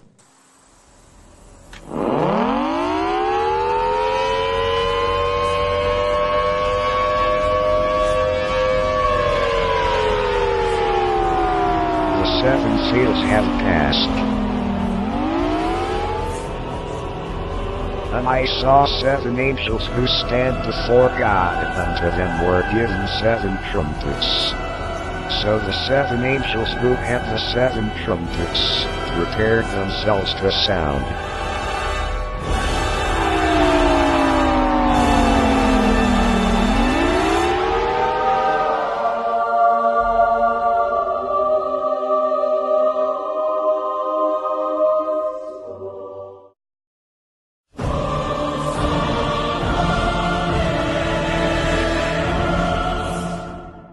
The first angel sounded, and hail and fire followed, mingled with blood, and they were thrown to the earth, and a third of the trees and grass was burned up. This would not be the first time God destroyed humanity by raining fire from the sky. More than 2,000 years ago, God destroyed 2 cities the same way. Today known as Babatra and Numira, the 2 cities were then called Sodom and Gomorrah. But what form will this hellfire take?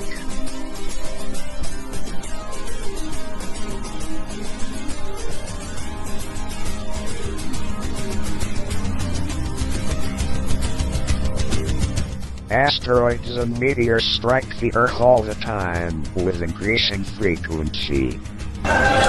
Jesus, what the hell is that? Oh my God! It looked like a scene from War of the Worlds, but this was no science fiction. That went behind a cloud.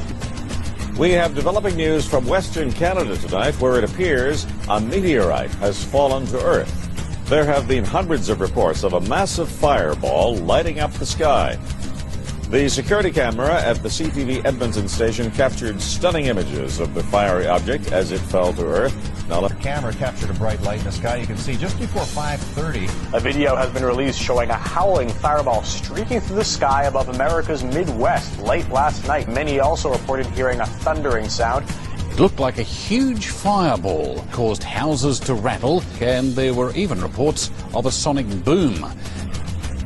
Just saw a white flash, and it was crazy. A strange flash indeed, and a green light streaking across the southern sky last night had many people talking today. But tonight we have video of that cosmic event from If right you were here. looking up last night at about 9 o'clock, you probably saw it. A fireball passed. 8:47 Tuesday night. There it is. A flash of light illuminates the sky, it was about the same time that our phone lines at Channel 3 started to light up. I just saw a white flash, and there was a big black circle like this, and a flame all the way around with the tail. Similar sights were seen across the South, from Oklahoma to Florida. This image from the weatherspace.com was snapped last night in Arkansas. Then there's this surveillance video from Mississippi, where the ground lit up from something overhead. That something captured in that video from Poche's. So what was it? Will this shower of hellfire come in the form of a comet or asteroid storm? Could it be the eruption of a supervolcano like Yellowstone? Or will it be a solar flare erupting from our sun?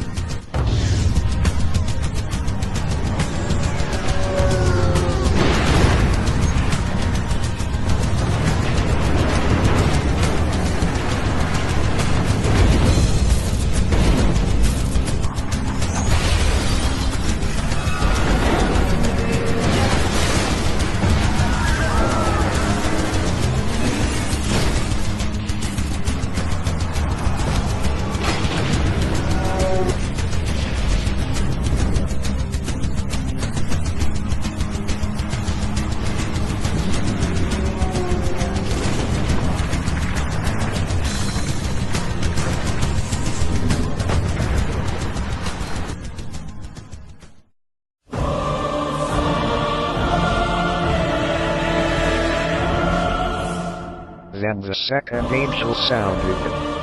Something like a great mountain burning was thrown into the sea. And a third of the sea became blood. And a third of the living creatures in the sea died. A giant asteroid is predicted to narrowly miss the Earth later this year. The asteroid known as YU-55 will pass within the Moon's orbit on November the 8th. A massive asteroid will fly by Earth on November 8th, just a few months from now. Experts say this is the closest Earth approach an asteroid this size has made since 1976.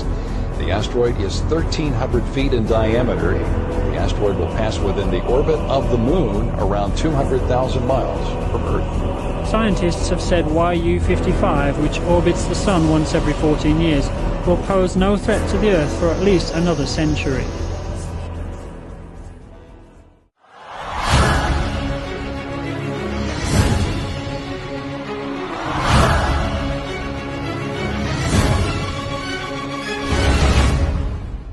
Russia's space agency is preparing to face the threat of a distant asteroid called Apophis. At more than 300 meters across, it may be capable of causing widespread destruction on Earth. Well, the head of the Russian space agency has said that people's lives are at stake. They plan to invite the Americans and the Chinese to take part too. Of all the asteroids out there, this one has worried people for the last 5-6 years since it was discovered in 2004. But it is a threat, and what do we do about it will be a good test for what do we do about all these threats in the solar system.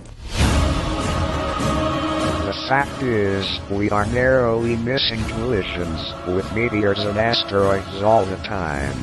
Considering the vastness of the cosmos, the odds of our Earth being struck by one of them are very, very high.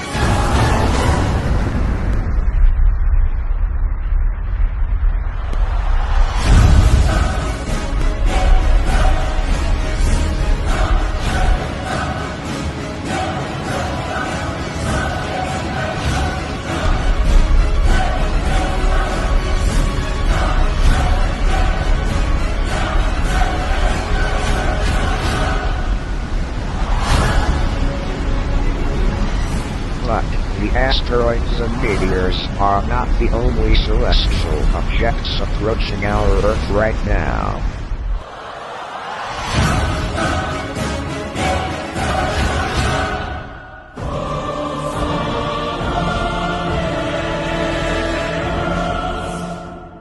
Then the third angel sounded, and a great star fell from heaven, burning like a torch.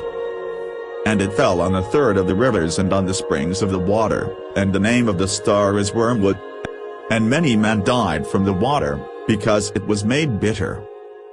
Well, there's a whole lot of talk going all around the solar system that certain things we've seen recently should be taken as signs of something big being right around the corner.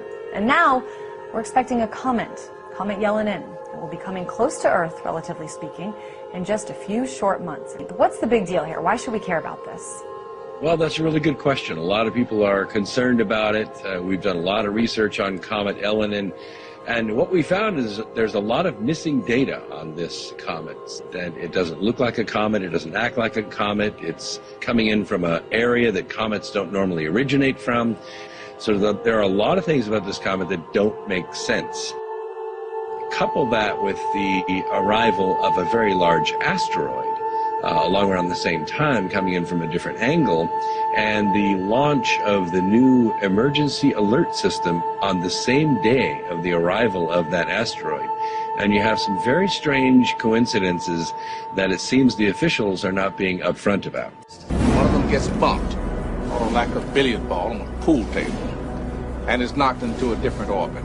Now, if this comet continues on its path around the sun and keeps its present course, sometime on August 16th, roughly a year from now, there's a chance that we might have impact. So what are you trying to say here, Brooks? I mean, you're saying that there are some dots to be connected here. What are they, and what's the conclusion we should be led to? Well, it's a much bigger picture. As our solar system nears what we call the galactic plane of our galaxy, the facts cannot be denied that every 26,000 years our solar system arrives in this neighborhood, and it seems there is a historical record that some very cataclysmic things happen about this time. But those of us that have been watching the cosmological signs, geological signs, oceanographic signs have been showing that there is the trend that the ancients said would happen. So when you're talking about some of these signs, Brooks, you're talking about some of the natural disasters we've seen, the major earthquakes, hurricanes, flooding. I mean, is this what you're talking about? Yes, taken by themselves, they seem rather innocuous, but when you put them all together, it fits a very neat pattern of some other gravitational forces, some other higher frequencies entering our solar system that we haven't faced before, not in a long time. There are a lot of forces working on this comet as it travels through our solar system from a very odd angle, and not all of them have been calculated. So we're kind of making a guess as to where this thing is going to end up. And a guess, may not be good enough. As the Earth gets close enough to this and other bodies like YU-55, we're going to see some very near misses with our planet. When you look at the literally billions of dollars that governments are spending all over the world to build underground shelters and storage capacities, you wonder if they know something we don't.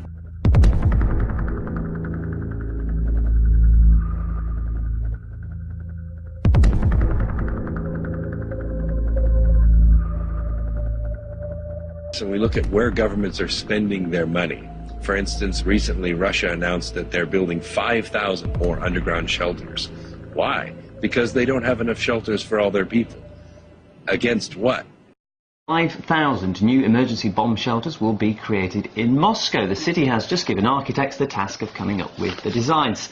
Why do the authorities want these shelters building? That's the big question. And, of course, we've been building a lot of them here in this country, and that's also the subject of a lot of conspiracy theories. Besides 2012, what's happening in Iran, what's happening in our economy, social anarchy, economic anarchy, possibility of Yellowstone going, the recent earthquakes we've seen. The organization hosts an elaborate compound with dozens of bedrooms, a hospital, and massive kitchen area. But 5 stories underground is the start of what Vecino envisions as a network of nationwide shelters near most major cities.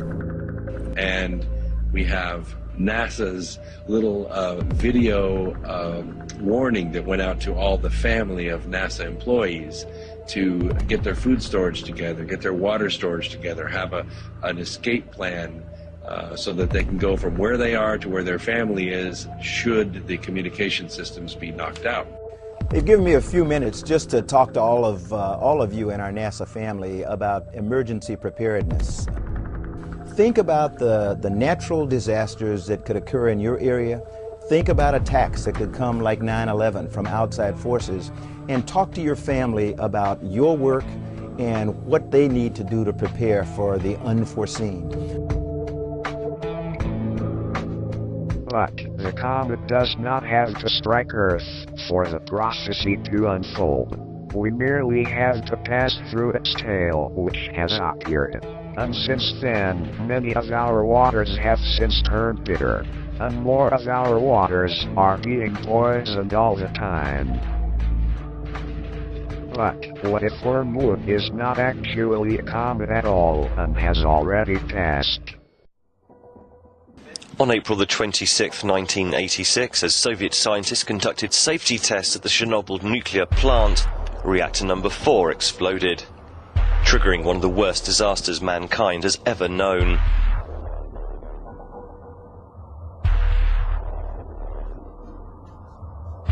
The aftermath saw many suffer from radiation-related disease. The United Nations Health Agency says more than 9,000 people will eventually die as a direct result.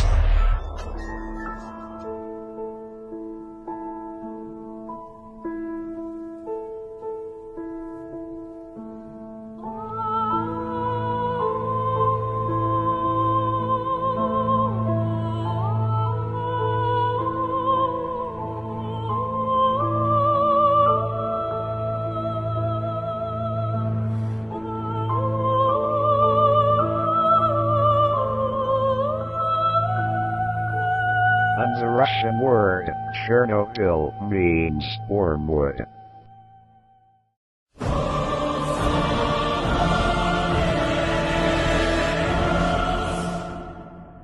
Then the fourth angel sounded, and a third of the sun was struck, a third of the moon, and a third of the stars, so that a third of them was darkened, and a third of the day did not shine, and likewise the night. So, what could possibly make our sun, moon, and stars go darker? Pollution, global warming, and greenhouse effect is gradually darkening our planet. Less and less sunlight is getting through to us. The short to long-term effects are going to be disastrous. The weather and the climate are making news in more than one region. Severe flooding has killed at least 72 people. Under siege in the grip of unmitigated catastrophe. It reveals that we may have grossly underestimated the speed at which our climate is changing.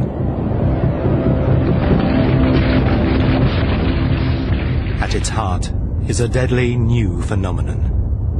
One that until very recently, scientists refused to believe even existed. But it may already have led to the starvation of millions. Power of what scientists are calling global dimming.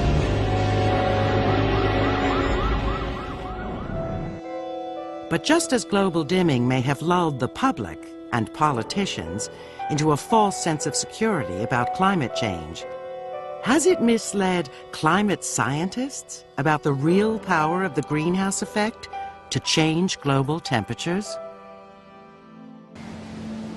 So this insidious soup, consisting of soot, sulfates, nitrates, ash, and what have you, was having a double whammy on the global dimming. But it was when scientists started to investigate the effects of global dimming that they made the most disturbing discovery of all.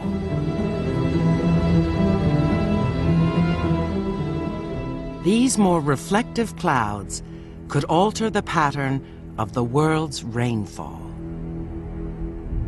with tragic consequences. Dawn, and as the sun breaks through the piercing chill of night on the plain outside Coram, it lights up a biblical famine, now in the 20th century. This place, say workers here, is the closest thing to hell on earth.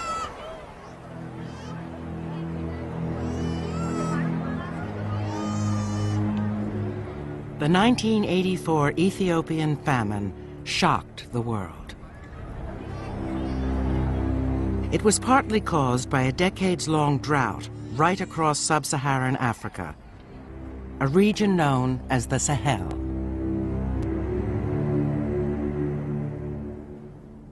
For year after year, the summer rains failed.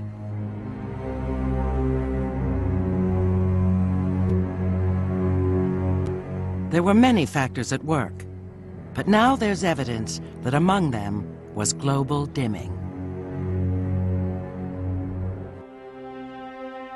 And this could be just a taste of what global dimming has in store. The world's best agricultural land would be struck by drought and soil erosion. Famine would not be far behind.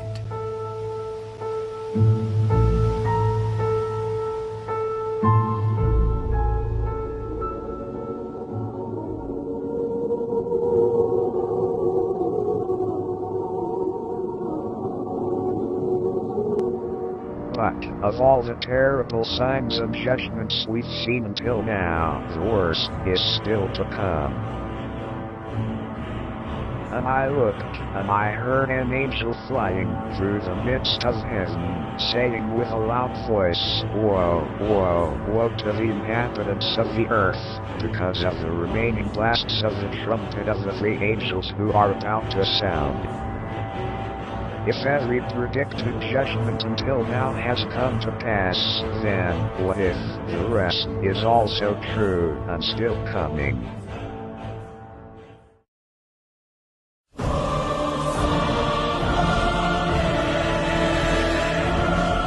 Then the fifth angel sounded,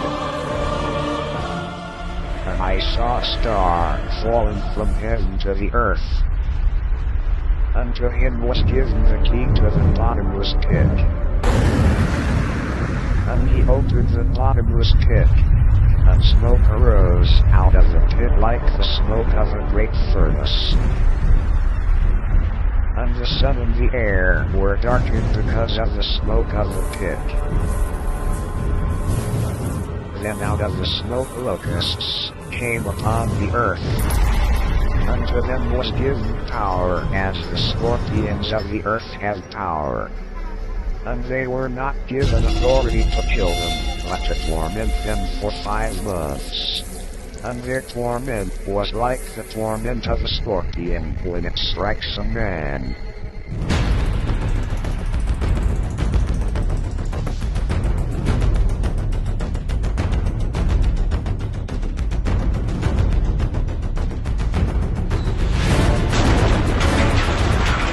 Reports by Pakistani experts and physicians reveal that the US has been using chemical munitions in its drone attacks on Pakistan's northwestern tribal regions bordering Afghanistan. Israeli forces used drones to kill hundreds of Palestinians in the Gaza Strip since 2006. Could military droids qualify as the locusts that torture mankind for months? You don't have to shoot down a drone, just swat an insect on your arm and maybe it's a machine. Drones, like this one here, these ones flying in formation, it's very cool. You can imagine what would happen if there was thousands of these, right? But what of the demon that is unleashed after the locusts? And they had a king over them, the angel of the bottomless pit, whose name in Hebrew is Abaddon, but in Greek he has the name Apollyon.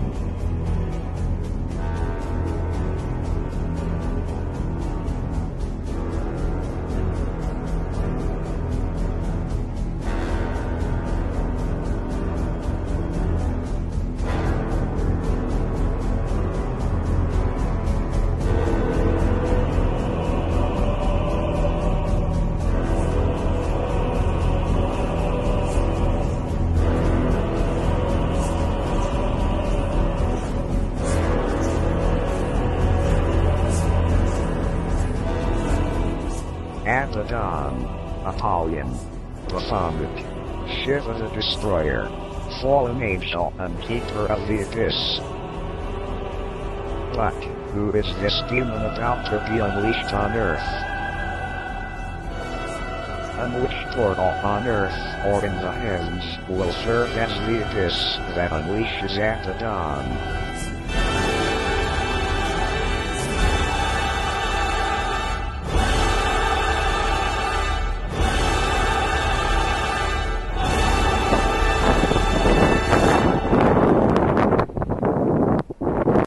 the gas crater in Darvaza? The natural gas crater of Darvaza, in Turkmenistan, is believed by the locals to be one of the several gates to hell. Oh my god, it's hot! There are eerie similarities in the history of all these different places. Hell is one of mankind's most ancient creations. These caves, these volcanoes, these doorways act as a portal between the two worlds. Some of the people that come here, they never left. The gates of hell have long been thought to be places where evil can emerge from the underworld, cross through to the earth, and infiltrate our daily lives.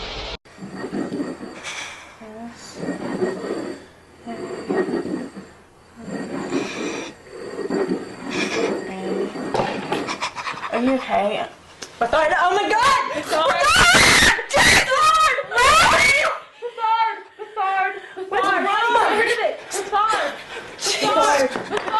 How do you know that's their name? Bethard! Bethard! Are you okay? Come here, guys. Come on, come on. Bethard! Oh my god. Bethard. Do you need water? You want some water? Guys, can we get some water, please? Hey, Bethard, are you okay?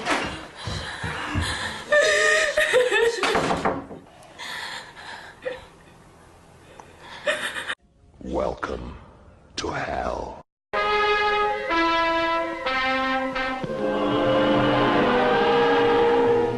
For centuries, the concept of Satan, hell, and demons has haunted mankind. Fortunately, there is no evidence that hell, Satan, or demons really exist. Or is there?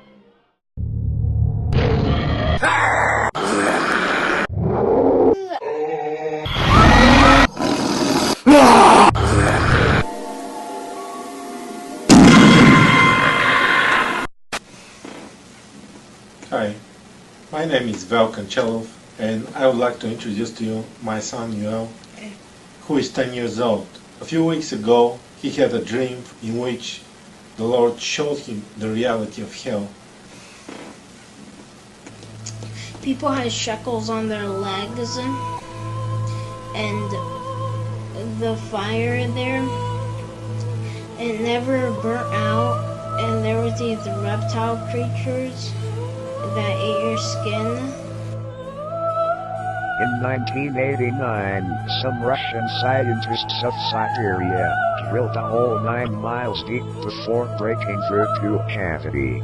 They lowered a heat-tolerant microphone, along with other sensory equipment, into the well, and inadvertently recorded the terrible, tormented screams of the dead.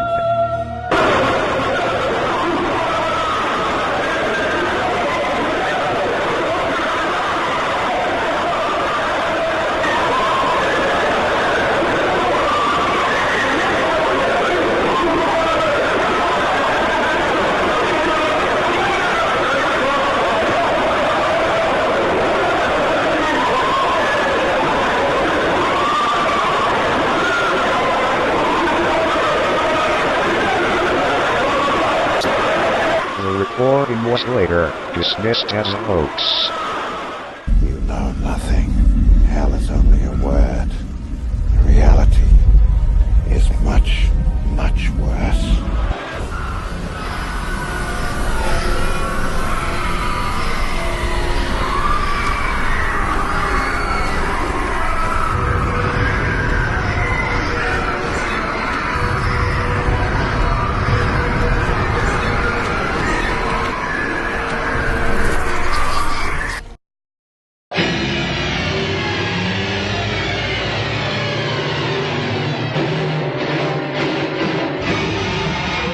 In the 1970s, the film The Exorcist made cinematic history with its portrayal of demonic possession. But has there ever been any authentic recording of a genuine demonic possession? Church venerates thee as her guardian and protector. To thee, the Lord has entrusted the souls of the redeemed to be led into heaven. Pray therefore the God of peace to crush Satan beneath our feet, that we no longer return home. The Exorcism of Emily Rose is a 2005 American courtroom drama horror film, loosely based on the true story of Annalise Michel. What follows is the audio recording of the Exorcism of Annalise.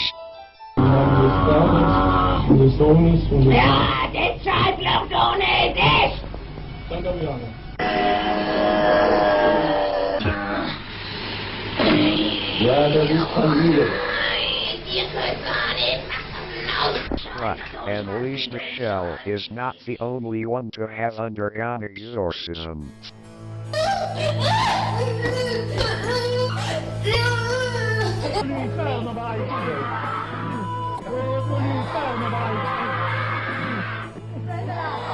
Although it's not talked about openly today, exorcism is practiced by the Catholic Church almost daily somewhere in the world. It is something a woman behind these glass doors in Italy hopes will save her.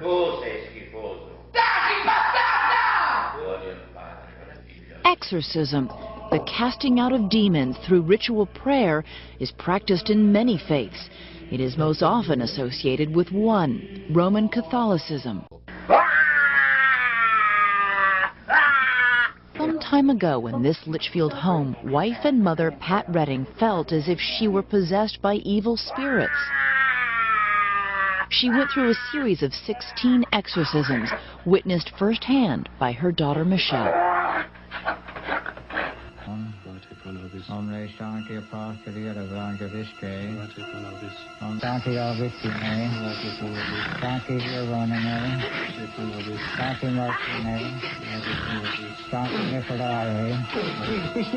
Name of God. Be still.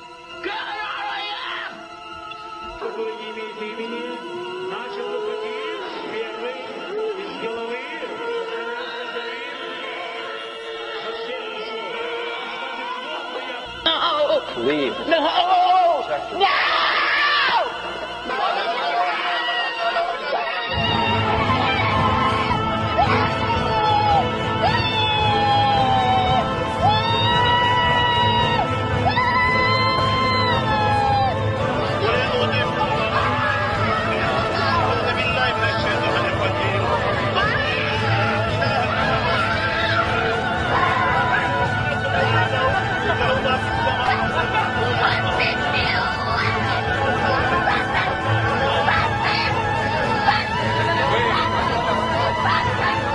أعوذ بالله من الشيطان الرجيم بسم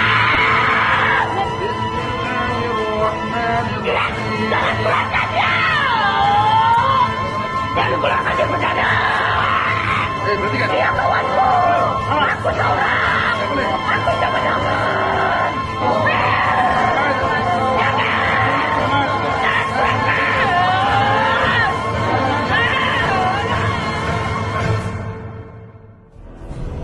But what if it's all true?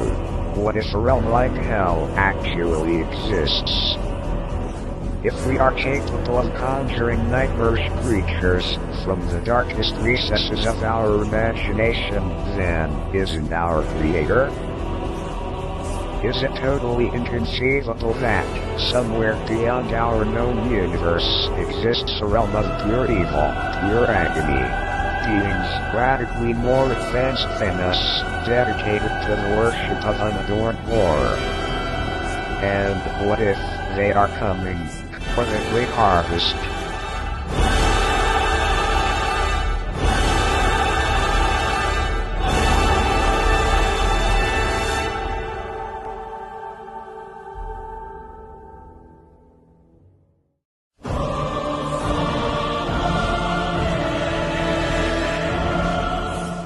Then the sixth angel sounded, and I heard a voice saying, "Release the 4 angels who are bound at the great river Euphrates."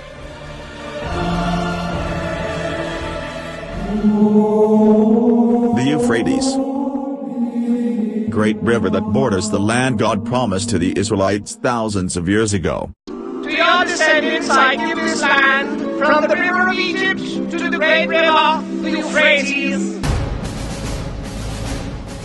But does it also hold one of the most terrifying judgments of the tribulation, to be unleashed on mankind? So the four angels, who have been prepared for the hour and day and month and year, were released to kill a third of mankind.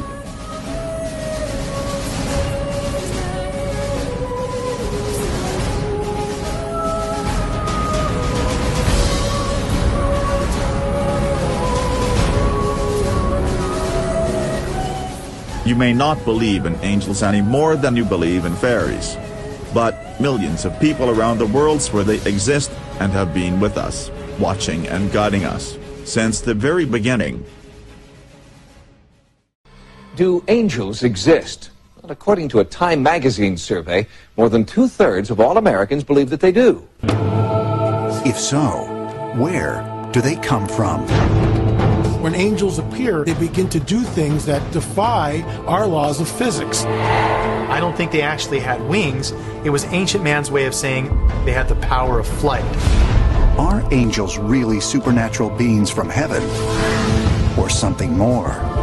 It's essentially a misinterpreted flesh and blood extraterrestrial who visited Earth a long, long time ago.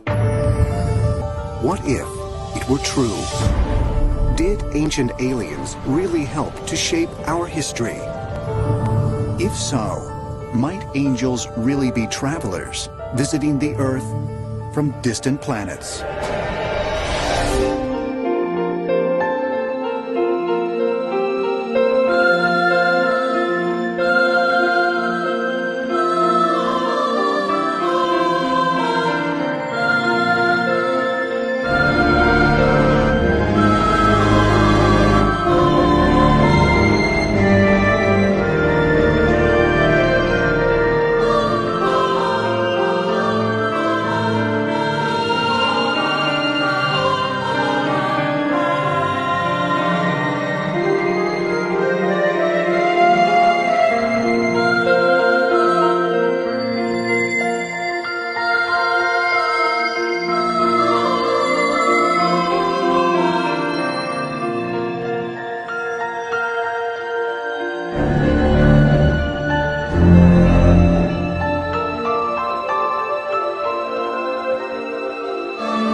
People in Charlotte are talking about an image caught on a security camera at Presbyterian Hospital. The mother of a 14-year-old patient says her daughter is alive thanks to the image in this picture. Doctors at Presbyterian Hospital gave mom, Colleen, devastating news. He said, okay, we've done all we can do. So Colleen made the heartbreaking decision to take her daughter off of life support. It seemed only a miracle could save Chelsea. And then, just 1 hour later... I was in the waiting room. My sister was inside, and she says, you have to come and look. What she wanted her to see was this image on the security camera near Chelsea's hospital room. It shows a bright light just outside of the doorway. And the nurse practitioner standing there, she says, I've worked here for 15 years, and I've never seen anything like this. While doctors and nurses crowded around the monitor, some crying, something else was happening. Chelsea was getting better. 3 months after she arrived at the hospital, Chelsea got to go home. She'll live to see her 15th birthday on Christmas Day. And Colleen has no doubt what she saw on that monitor saved her daughter's life.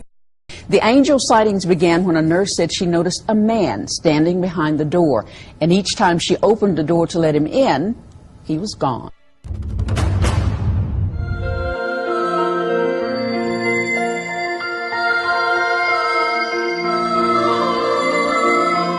But apparently, not all angels are from the light and here to help us. Some want to drag us back to hell.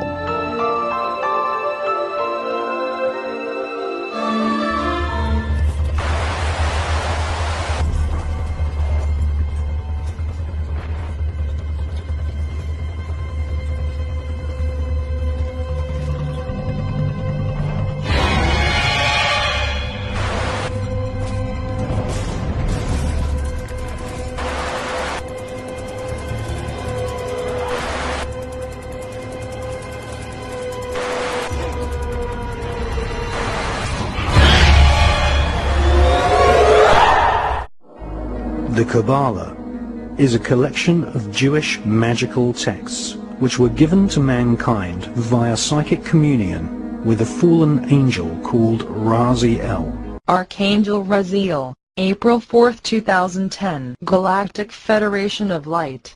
Raziel is one of a pantheon of so-called fallen angels who serve the light-bringer, Lucifer. Galactic Federation of Light.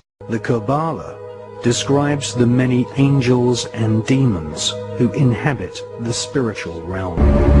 Archangel Michael, June 9, 2010. Archangel Raphael, December 19, 2009. Archangel Gabriel, February 8, 2010. Archangel Uriel, January 10. Archangel Michael, Archangel Gabriel, Archangel Raphael. Galactic Federation of Light.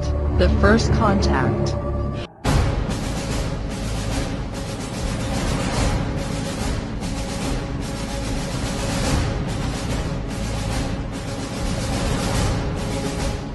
But it's not just the 4 archangels that are coming. Now, the number of the army of the horsemen was 200 million, and I heard the number of them. And thus I saw the horses in the vision. Those who sat on them had breastplates of fiery red, hyacinth blue, and sulfur yellow, and the heads of the horses were like the heads of lions, and out of their mouths came fire, smoke, and brimstone. By these 3 plagues, a third of mankind will be killed.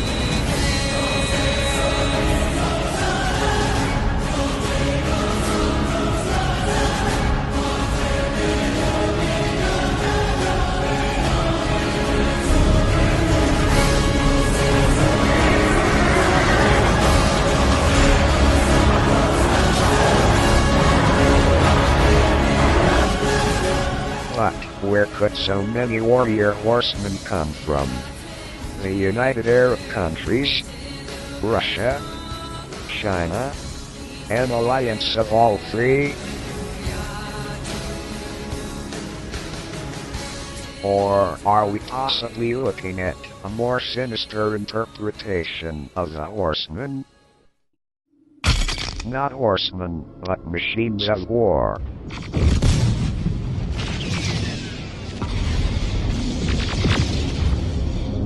Now, you might think the prospect of killer robots stalking the battlefield sounds like science fantasy, but as well as unmanned aircraft, the U.S. already has thousands of military robots in Afghanistan. Could the armies of the future look like this? But militaries around the world aren't ignoring robot technology. The US has been using unmanned drones for a number of years. Now it's testing land-based robots in Iraq and Afghanistan, which, despite being in their early stages, are showing a lot of potential. There's something big going on in the history of war right now, and maybe even the history of humanity. The machines from science fiction really are starting to play out on our modern-day battlefields. What we're talking about is a revolution in war itself. Robotics change the who at the most fundamental level. They change who goes out and fights our very human wars. And in this case, it's machines.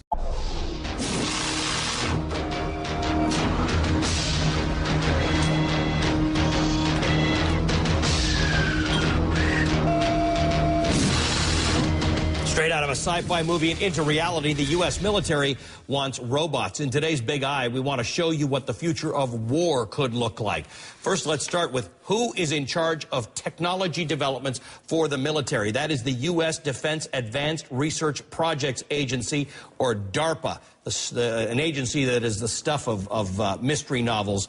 And recently, we've noticed they've been beefing up on robots. Most recently, they contracted with Boston Dynamics to create a cheetah robot. It's a 4-legged robot that reportedly runs faster than the fastest human. Boston Dynamics also says it will be able to zigzag and take tight turns in order to, quote, chase and evade. Boston Dynamics is the same company that developed this little guy. They built the robotic mule called Big Dog. This robotic mule can carry 300 pounds over 13 miles. And check out this one. This is the Atlas, also made by Boston Dynamics. It looks a bit like the Terminator from the movies, but without the head. This robot will reportedly be able to walk like a person, even over rough terrain. This robot was designed to be able to walk heel to toe like humans at more than 3 miles an hour and can stay upright if pushed. These machines are doing incredible things out there, diffusing bombs. The ones overhead are providing protection and oversight. There's another side to it, though. Soldiers are also very uncomfortable with where this is all headed. Mythology. Honda's cutting-edge robot.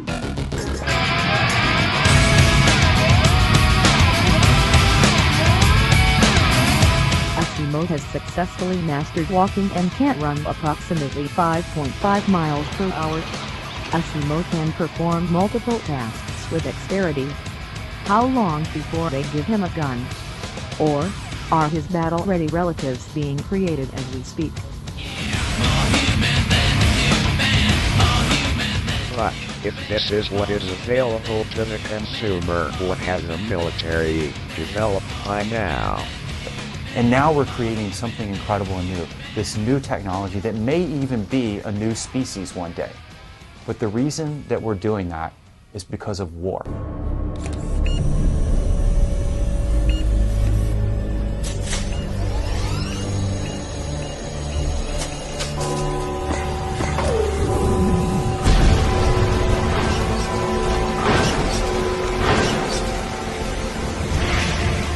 There's another part of this that should start to concern it, is that the robotics revolution is going to be an open source revolution.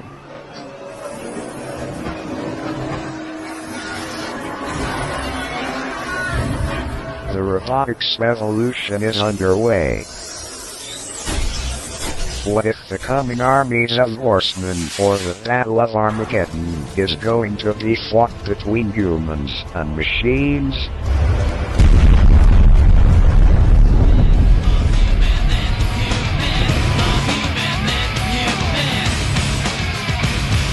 How long before we see ourselves colonized by war machines from our most unimaginable nightmares?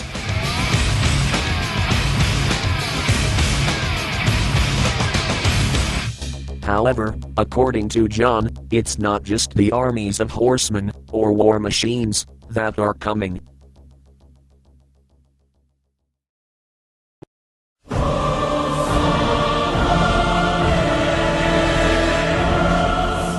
Then the seventh angel sounded, and there were loud voices in heaven, saying, "The kingdoms of this world have become the kingdoms of our Lord."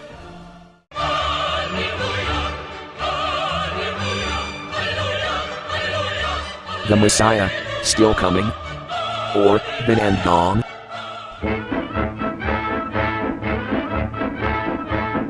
If England does not grant your demands, what course of action will you follow then? All other phases of the theater are always at our disposal. How can you say that you love God, whom you don't see, if you do not love your neighbor, whom you see? A lot of Christians wear crosses around their necks. Do you think when Jesus comes back, he ever wants to see a fucking cross? One love, one heart. It is a moral universe that, in the end, good prevails. Never, and never again. Now we are actually creating more unnecessary suffering. We are convinced that the non-violent approach is the best. Has the Messiah come to us many times, in many forms, already? Or are some of them just false prophets? You no longer have to worry about when Jesus will return or what he'll look like. He's already here. So instead of constantly wondering what would Jesus do, let's ask him. Give it up for the reincarnation of Jesus Christ himself, or so he says, Jose Luis de Jesus Miranda. Your supporters are known for people who tattoo 666 on their body. the biblical sign of the Antichrist. Why? Because their spiritual leader says he is the Antichrist. Andy says the word Antichrist is a bad translation of a word that actually means the new Christ, the second coming. Well, two angels in 1973, while I was living in Boston, Massachusetts, they came to me and they told me, prepare, because the King of Kings and Lord of Lords is coming to you tonight to anoint you for the ministry. You confess it, and it's done unto you. And it's weird that Jesus said he was going to come like a thief in the night, and you've been arrested for petty theft. But Will the Messiah appear in the clouds as predicted?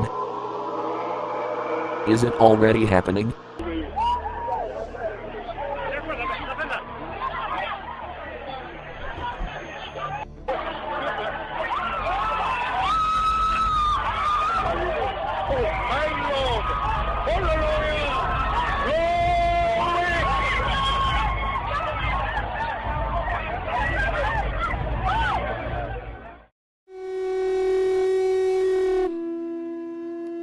This gathering was called by the Mayan people and other tribes.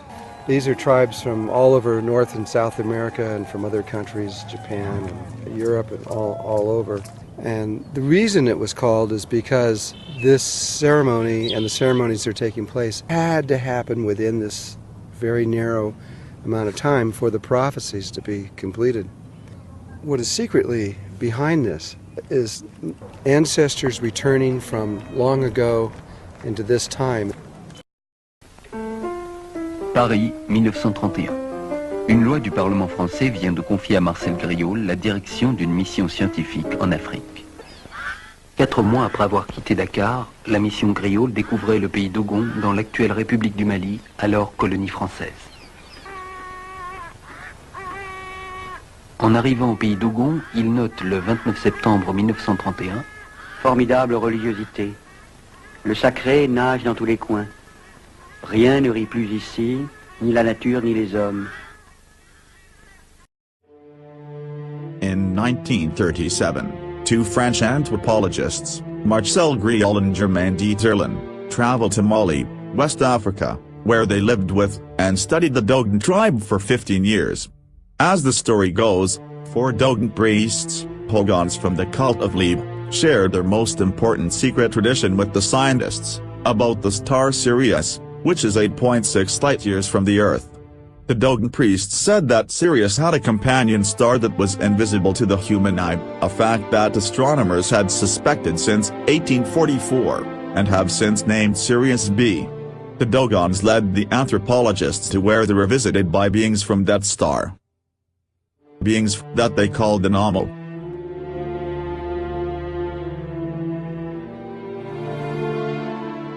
The Dogons also said that these beings would return one day again, soon. Are there a number of anthropologists who believe that perhaps something extraterrestrial has happened here with this tribe, or is it just a handful of people, or maybe just you? Well, anthropologists are very, very intensely academic people by and large. And so you won't find very many anthropologists who are even willing to mention the word extraterrestrial. And the reason for this is they're terribly afraid all the time of criticism by their colleagues. Sure. You have to play the game. And if you're going to start going around talking about spacemen, you're out. There's a starman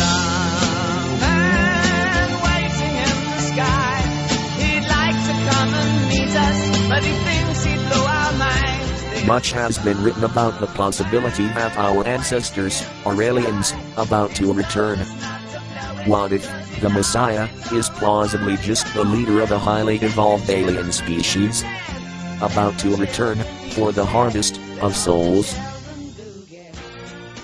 But first, you would have to prove that aliens even exist. When you mention the Nazca Lines to most people, they think of visitors from outer space.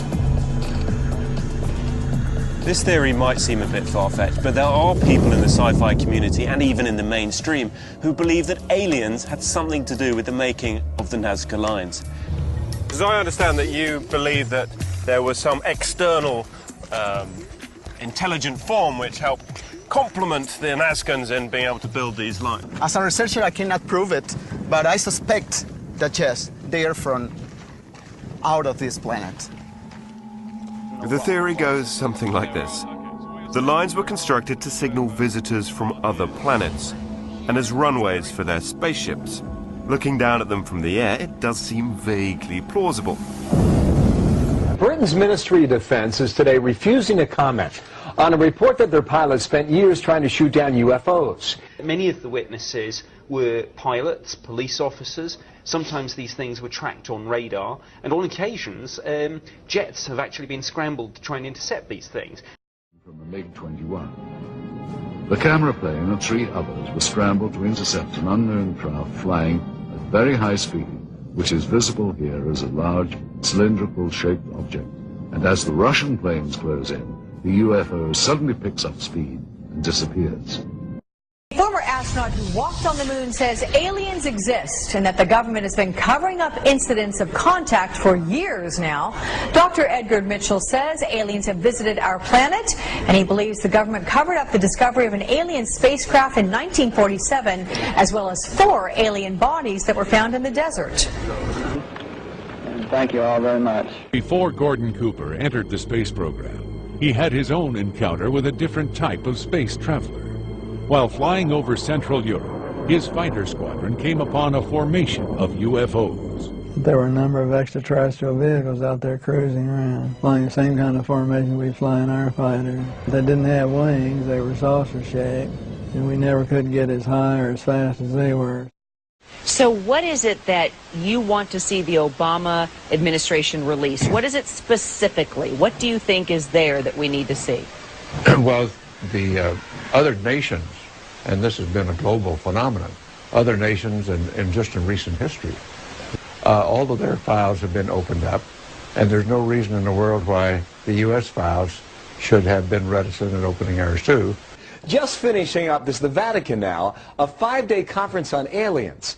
It's really not that far off from what we've seen in the news over these last days. The pictures of Pope Benedict standing on the roof of the Sistine Chapel looking for UFOs. What is exceptional is that the Vatican was taking very seriously what science might tell us about the possibility of extraterrestrial intelligent life forms. That's what the conference was about. What if we were to find life outside of this planet? What does that tell us about the doctrine of original sin, of Adam and Eve? That would definitely make us go back and say, maybe our understanding of perennial truths needs to be updated. The elites do believe they are worshiping and being directed by demon creatures. Now, whether that's real or not, I mean, they believe it.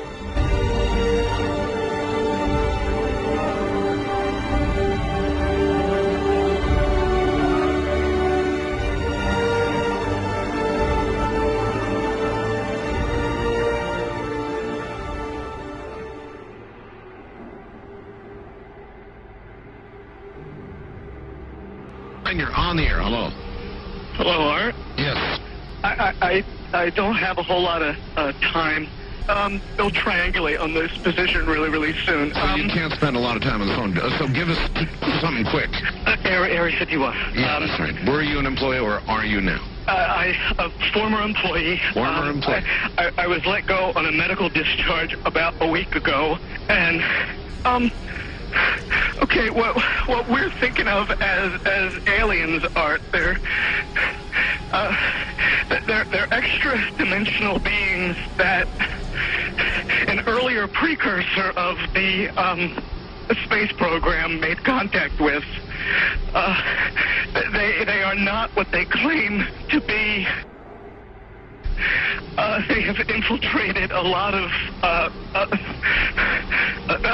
aspects of the military establishment, particularly the Area 51. The disasters that are coming,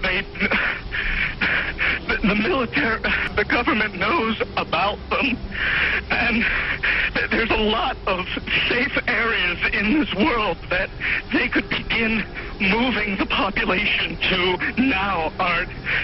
But they're not doing anything. They are not. They want the major population centers wiped out so that the few that are left will be more easily controllable. I started.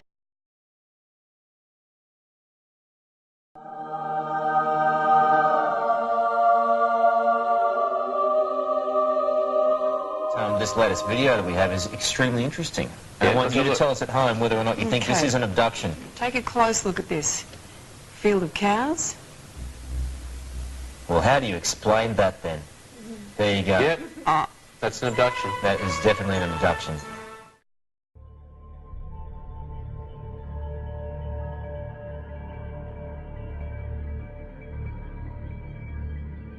A UFO in China's skies forced Zhoushan Airport to stop operations on July 7th.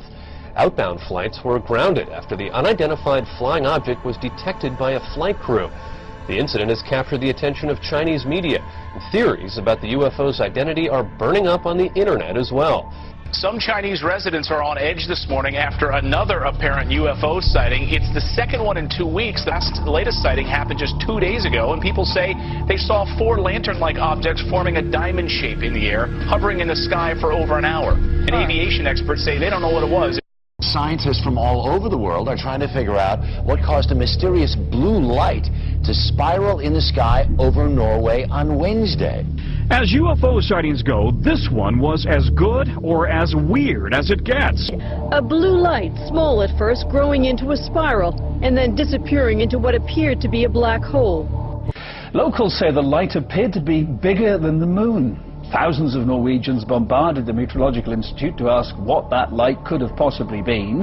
A strange spiralling white light was spotted in the early morning sky over Sydney, with even skeptical witnesses wondering if it was a UFO. The unusual sight was recorded by hundreds of people. An unexplained circular light seen hovering high over Moscow on Wednesday evening. People described seeing a wide circular formation in the sky. What was in the skies over Jerusalem, and why did it stop over one of the most treasured sites in Christianity? Now it is sparking intense debate on the internet. What was that UFO? What was it doing over Jerusalem? Because, you know, critics, it's difficult for them to dismiss this because there are so many different angles. We've got 4 different videos, all from various perspectives, but they do not know of anything like this in the Israeli army. Here today, there were dozens and dozens of people right here on 23rd and 8th. They were standing right here, and they were all in a stupor, just crowded together, looking into the sky. Jeff, what's this all about? Well, Sade, we don't know.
that?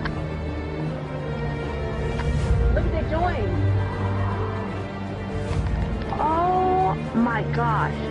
Disclosure is very close, and the American people need to prepare themselves very soon for an announcement from our government that there is, in fact, an extraterrestrial presence engaging this planet and the human race. Will the Messiah come in his heavenly airplane? Is the Messiah about to descend from the heavens, as promised, in an alien aircraft?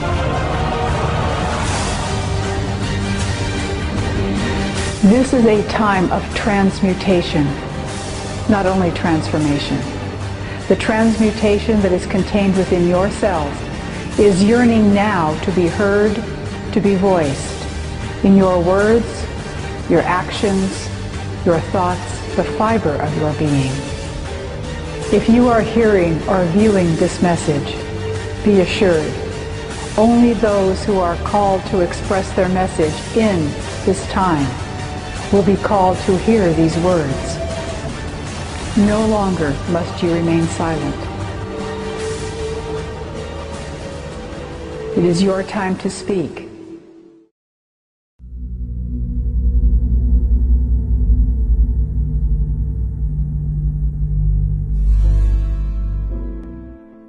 Then I heard a loud voice from the temple saying to the seven angels, "Go and pour out the bowls of the wrath of God on the earth."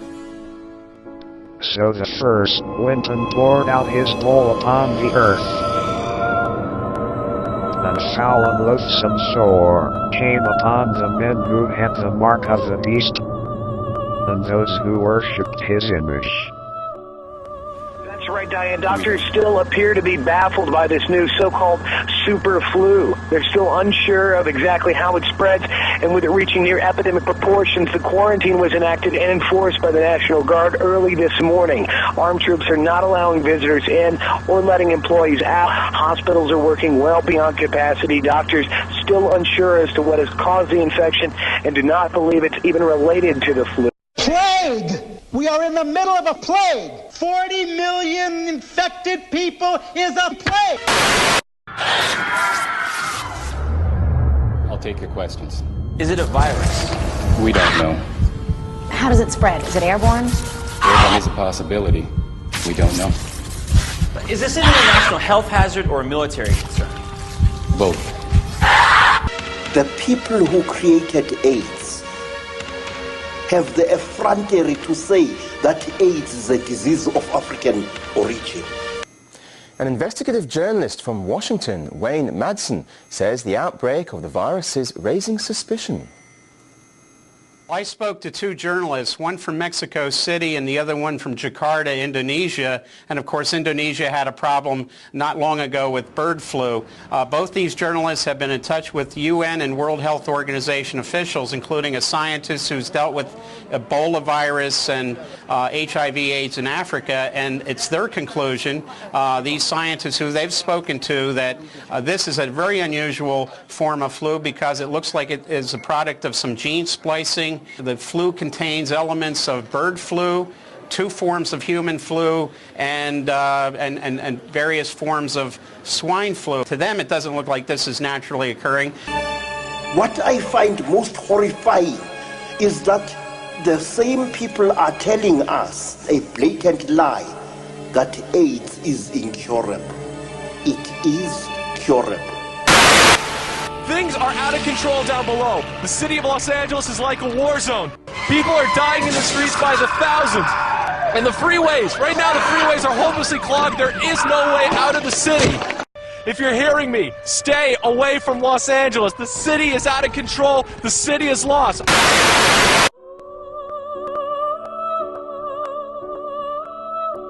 Then the second angel poured out his bowl on the sea,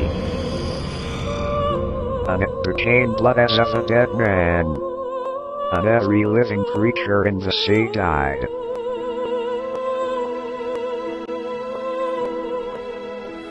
Oil spills, like the ones that occurred in the Mexico and Mount Maunganui, are becoming more frequent and more devastating to our seas. It sits stranded like a giant wounded animal all through the morning, bleeding its cargo of North Slope crude at a rate of 20,000 barrels an hour. By this afternoon, the Exxon Valdez had leaked 265,000 barrels of oil into the waters of Prince William Sound. At more than 11 million gallons, it's the largest spill in the 10-year history of the pipeline system. Is it us who will finally poison the oceans beyond repair? Or will it be a sign directly from God? And it's not just the oceans that will be poisoned. Then the third angel poured out his bowl on the rivers and springs of water.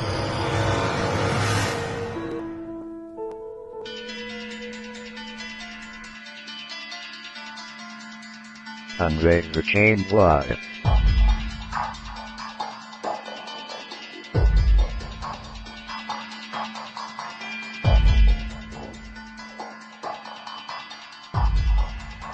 A Texas lake that contained many dead fish and turned blood red in color. But why now, and why at the same time as so many other Bible prophecies are being fulfilled? Residents in China's southwestern megacity of Chongqing have been puzzled by this strange sight this week. These images of the Yangtze River, the longest in China, have been surfacing since Wednesday. This stretch of the river around Chongqing looks like it's been dyed blood red. نعم روبير، يعني قبل بداية هذه الرسالة سأترك الكلام بداية للصورة وللمشاهد وعدسة الزميل جاد بوأنطون، وهذا المشهد الغريب والمستغرب والمخيف الذي رآه المواطنون اللبنانيون اليوم على طول مجرى نهر بيروت من كركت. وأيضا وزارة البيئة، وزير البيئة أرسل وفدا من الفنيين.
On October 7, 2010, toxic red sludge from an aluminum plant reached the Danube River in what the Hungarian minister described as an unprecedented ecological catastrophe.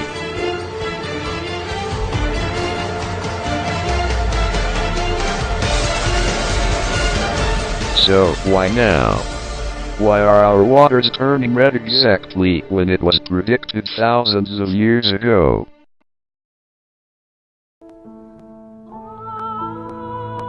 Then the fourth angel poured out his bowl on the sun, and power was given to him to scorch men with fire.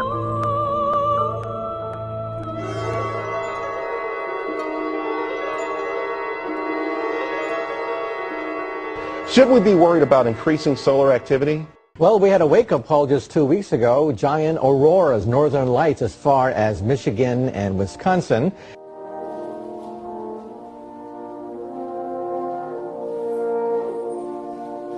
And that's a warm-up for 2012, 2013, when we hit the sunspot cycle. Every 11 years, the North Pole and the South Pole of the sun flip, releasing a burst of radiation. But every 100 years or so, a monster tsunami from the sun emerges, which could literally cause trillions of dollars in property damage.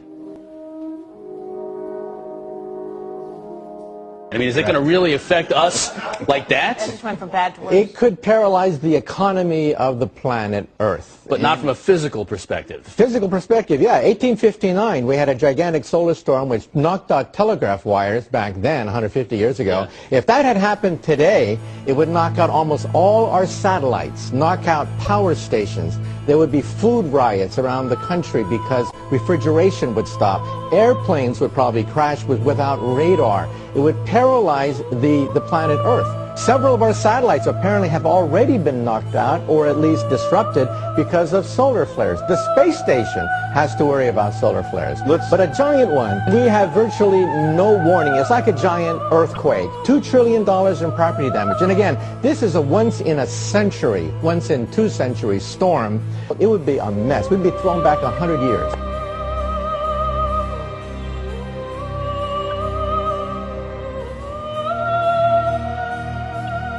But apparently, solar flares are not the only entities that will be coming from the sun. Well, this is something new. Looking at a live shot of the sun from the SDO, there appears to be a triangle shape in our sun. There's all kinds of sun monitoring sites picking this thing up. Maybe it's an optical illusion, maybe it's something with the camera, maybe there's a triangle on the sun. I don't know. Anybody want to take a guess as to what's going on here?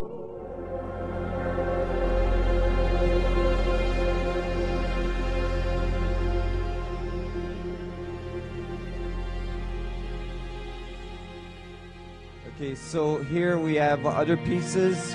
Again, we have a solar system. The sun is very clear here.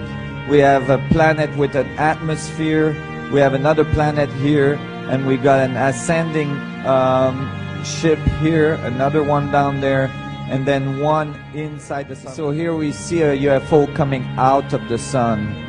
It's very specific. And the reason why it may be appropriate to think of the sun as a doorway to travel through our galaxy and even in our universe.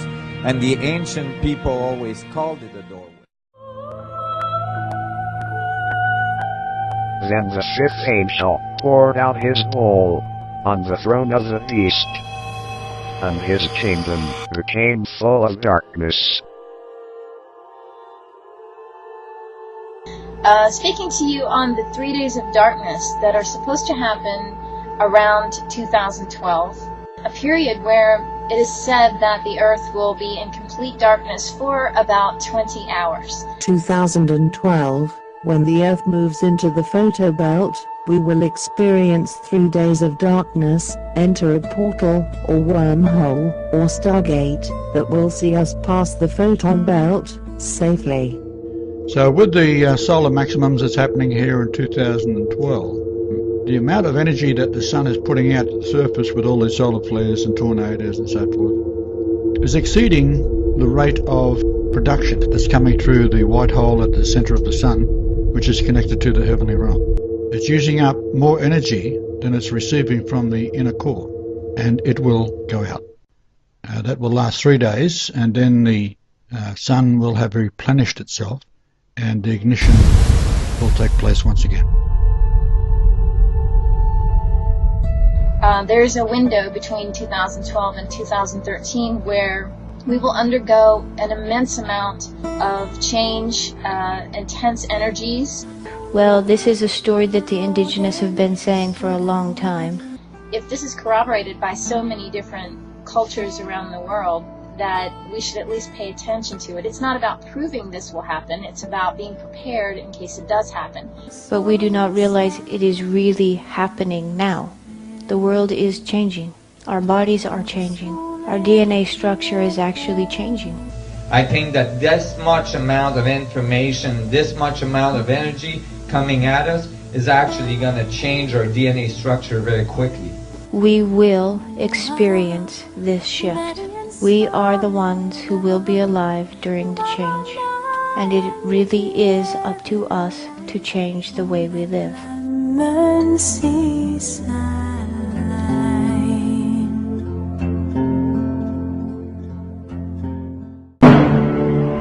Then the sixth angel poured out his bowl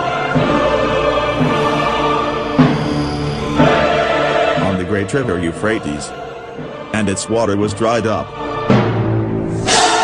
so that the way of the kings from the east might be prepared. And they gathered them together to the place called Armageddon.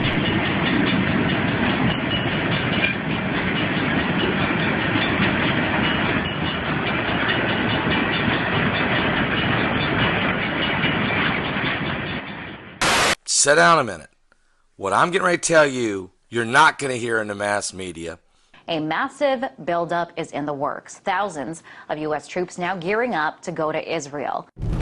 America is putting troops on Israeli soil. The U.S. is moving thousands of its troops to Israel for a planned joint exercise. The military is calling it an exercise, not a deployment. But this is one serious exercise. This, as Israel says, they're ready to go to war with Iran. Now, what we're hearing from the Israeli military is that it will reportedly be holding its biggest military drill ever with the United States. And what's important to note is that we're not talking here of only a military exercise. We're talking about the deployment of thousands of American troops into Israel. We're getting closer and closer to war with Iran. This is the logical conclusion of our current strategy against Iran. We have sanctions in place with no diplomacy. The only way that that ends is through confrontation. And Israel at this point seems both ready and willing to go to war with Iran. If they do, I mean, will the U.S. automatically join them? Iranian officials have said this. They're going to consider any strike by Israel a strike by the United States.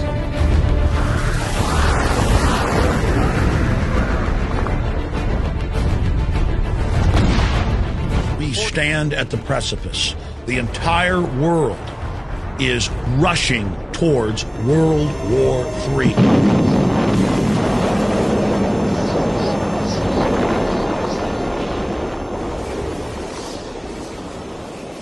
He said, you will find that there is going to be a spin to find some enemy against whom we have to build space-based weapons, and now we should expect the spin. The United States proposes to build a national missile defense system to intercept long-range missiles attacking the U.S. Here's how it's supposed to work.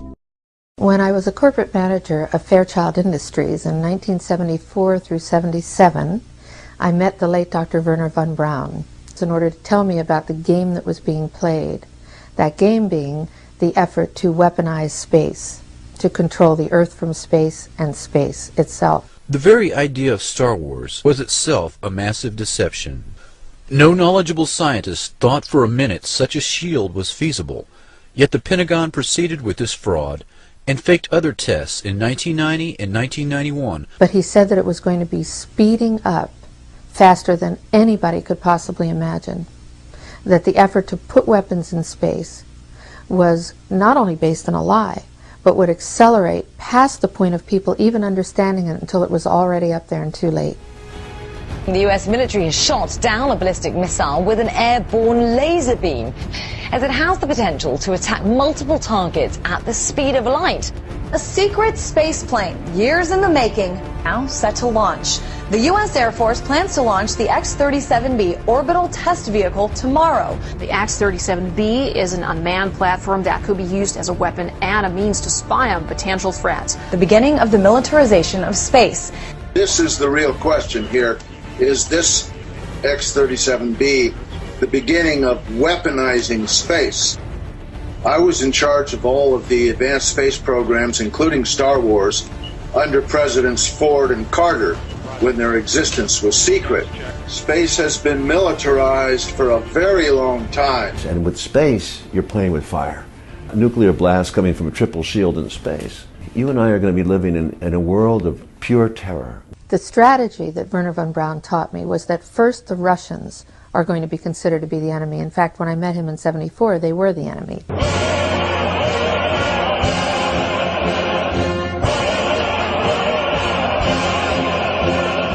The Russian president threatening to launch weapons targeting the developing U.S. missile defense system in Europe.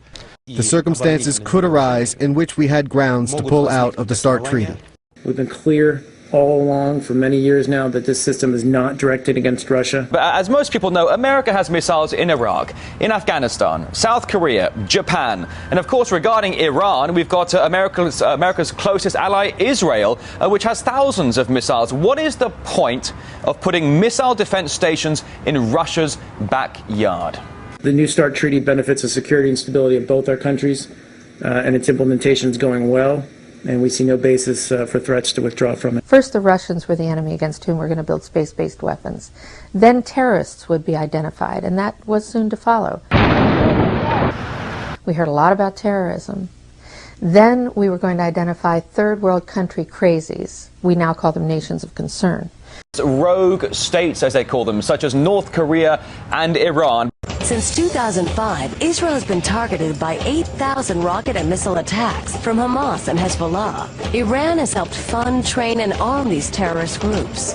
A nuclear Iran is... And the next enemy was asteroids. Against asteroids, we're going to build space-based weapons. Of all the asteroids out there, this one has worried people for the last 5-6 years. But it is a threat, and what do we do about it? It will be a good test for what do we do about all these threats in the solar system.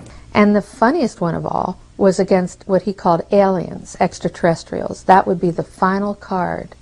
If suddenly there was a threat to this world from some other species, from another planet, perhaps we need some outside universal threat. I occasionally think how quickly our differences worldwide would vanish. And over and over and over, during the 4 years that I knew him and was giving his speeches for him, he would bring up that last card. And remember, Carol, the last card is the alien card. We're going to have to build space-based weapons against aliens.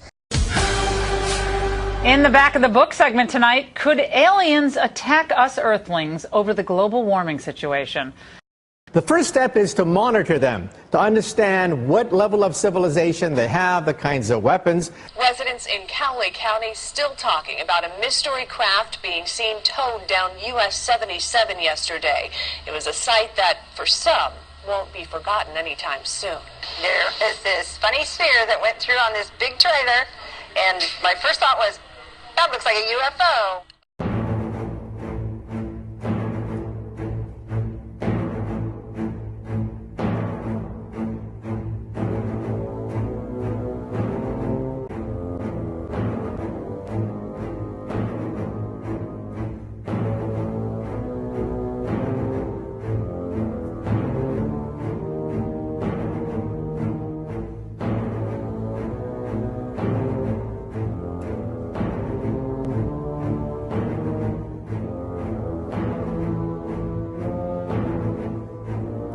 Today's headlines.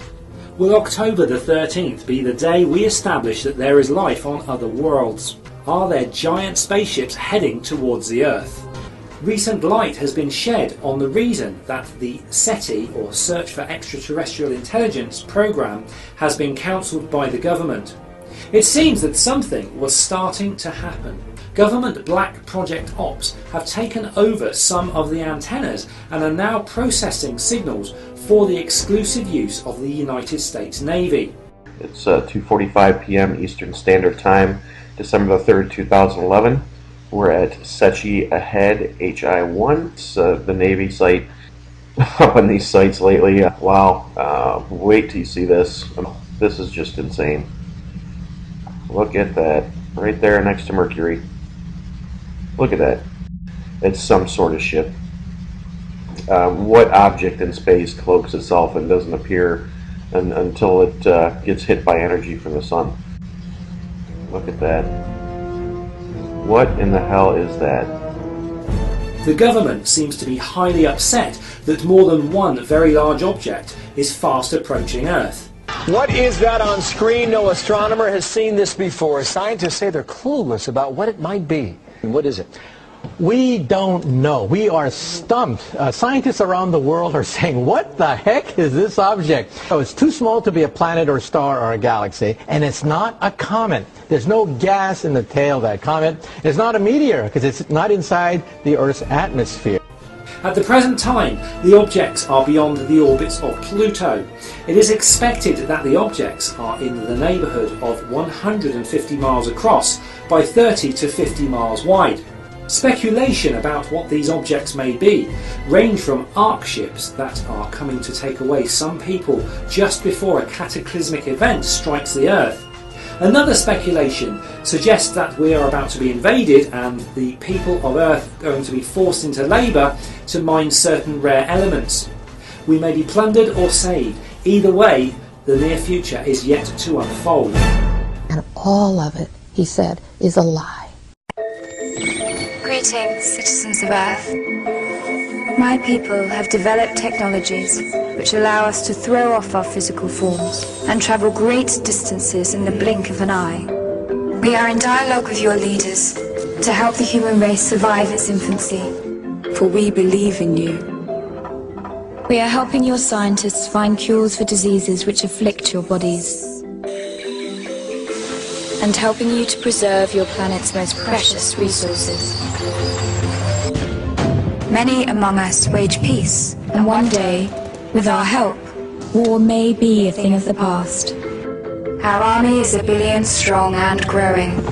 And of course, all they're really doing is positioning themselves as the saviors of mankind. They're arming themselves with the most powerful weapon out there. What's that? Devotion. What do we do now? We'll fight. Ja, dat vind ik leuk. Ga even bij die reling staan. Ga even bij de reling daar. Doe even iets leuks. Maak even een leuke pose. Schatje. Hé, schatje, je krijgt een bloedneus.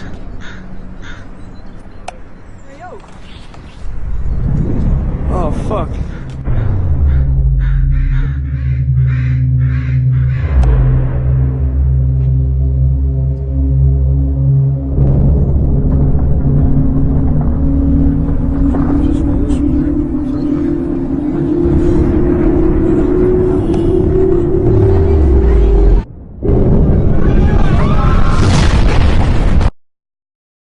No, nothing. Is that what you're shooting? What the fuck is that? Look, look, look! What the hell is that?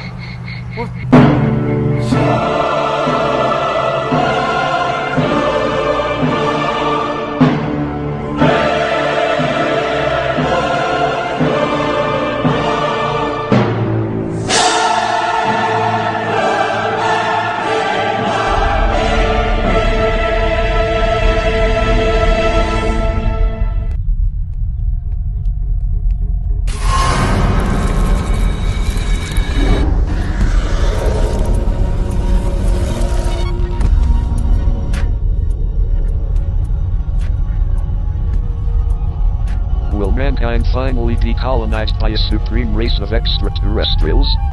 Or is something more ancient and biblical coming to take sides? Coming for the harvest of souls.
Those of us left behind faced eternal damnation.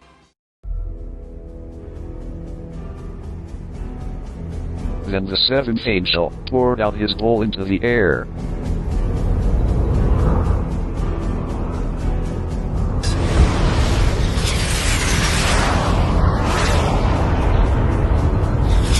And there were noises and thunderings and lightnings.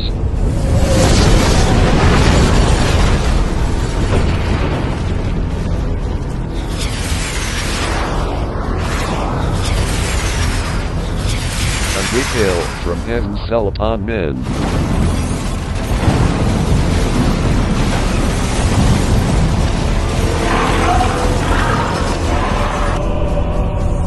The demons come to harvest the wicked.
Black masters from the astral realm of evil descend on mankind. Beings that we have historically called demons.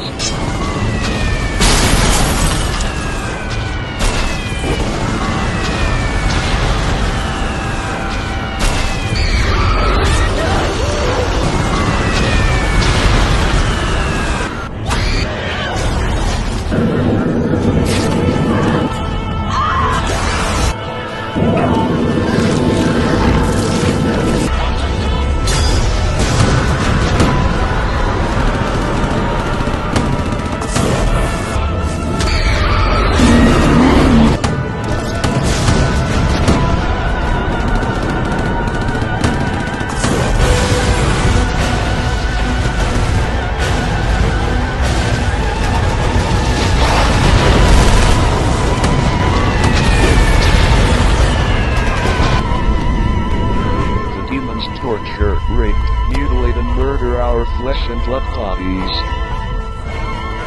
Then drag our souls back to the hell states and the great cosmic furnace for cleansing or destroying.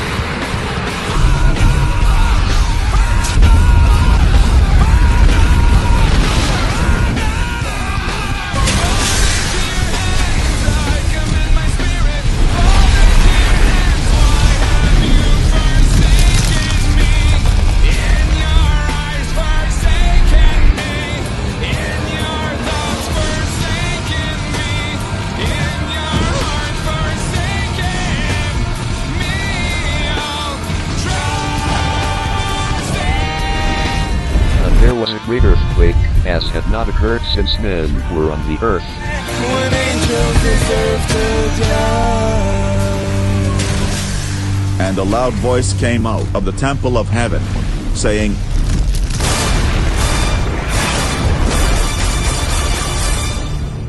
"It is done."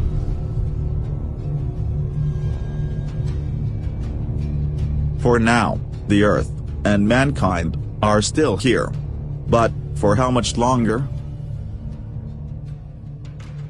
For no matter how fantastic the revelations and predictions of John of Patmos may seem to you, you have to ask yourself one terrifying question. What if it's all true?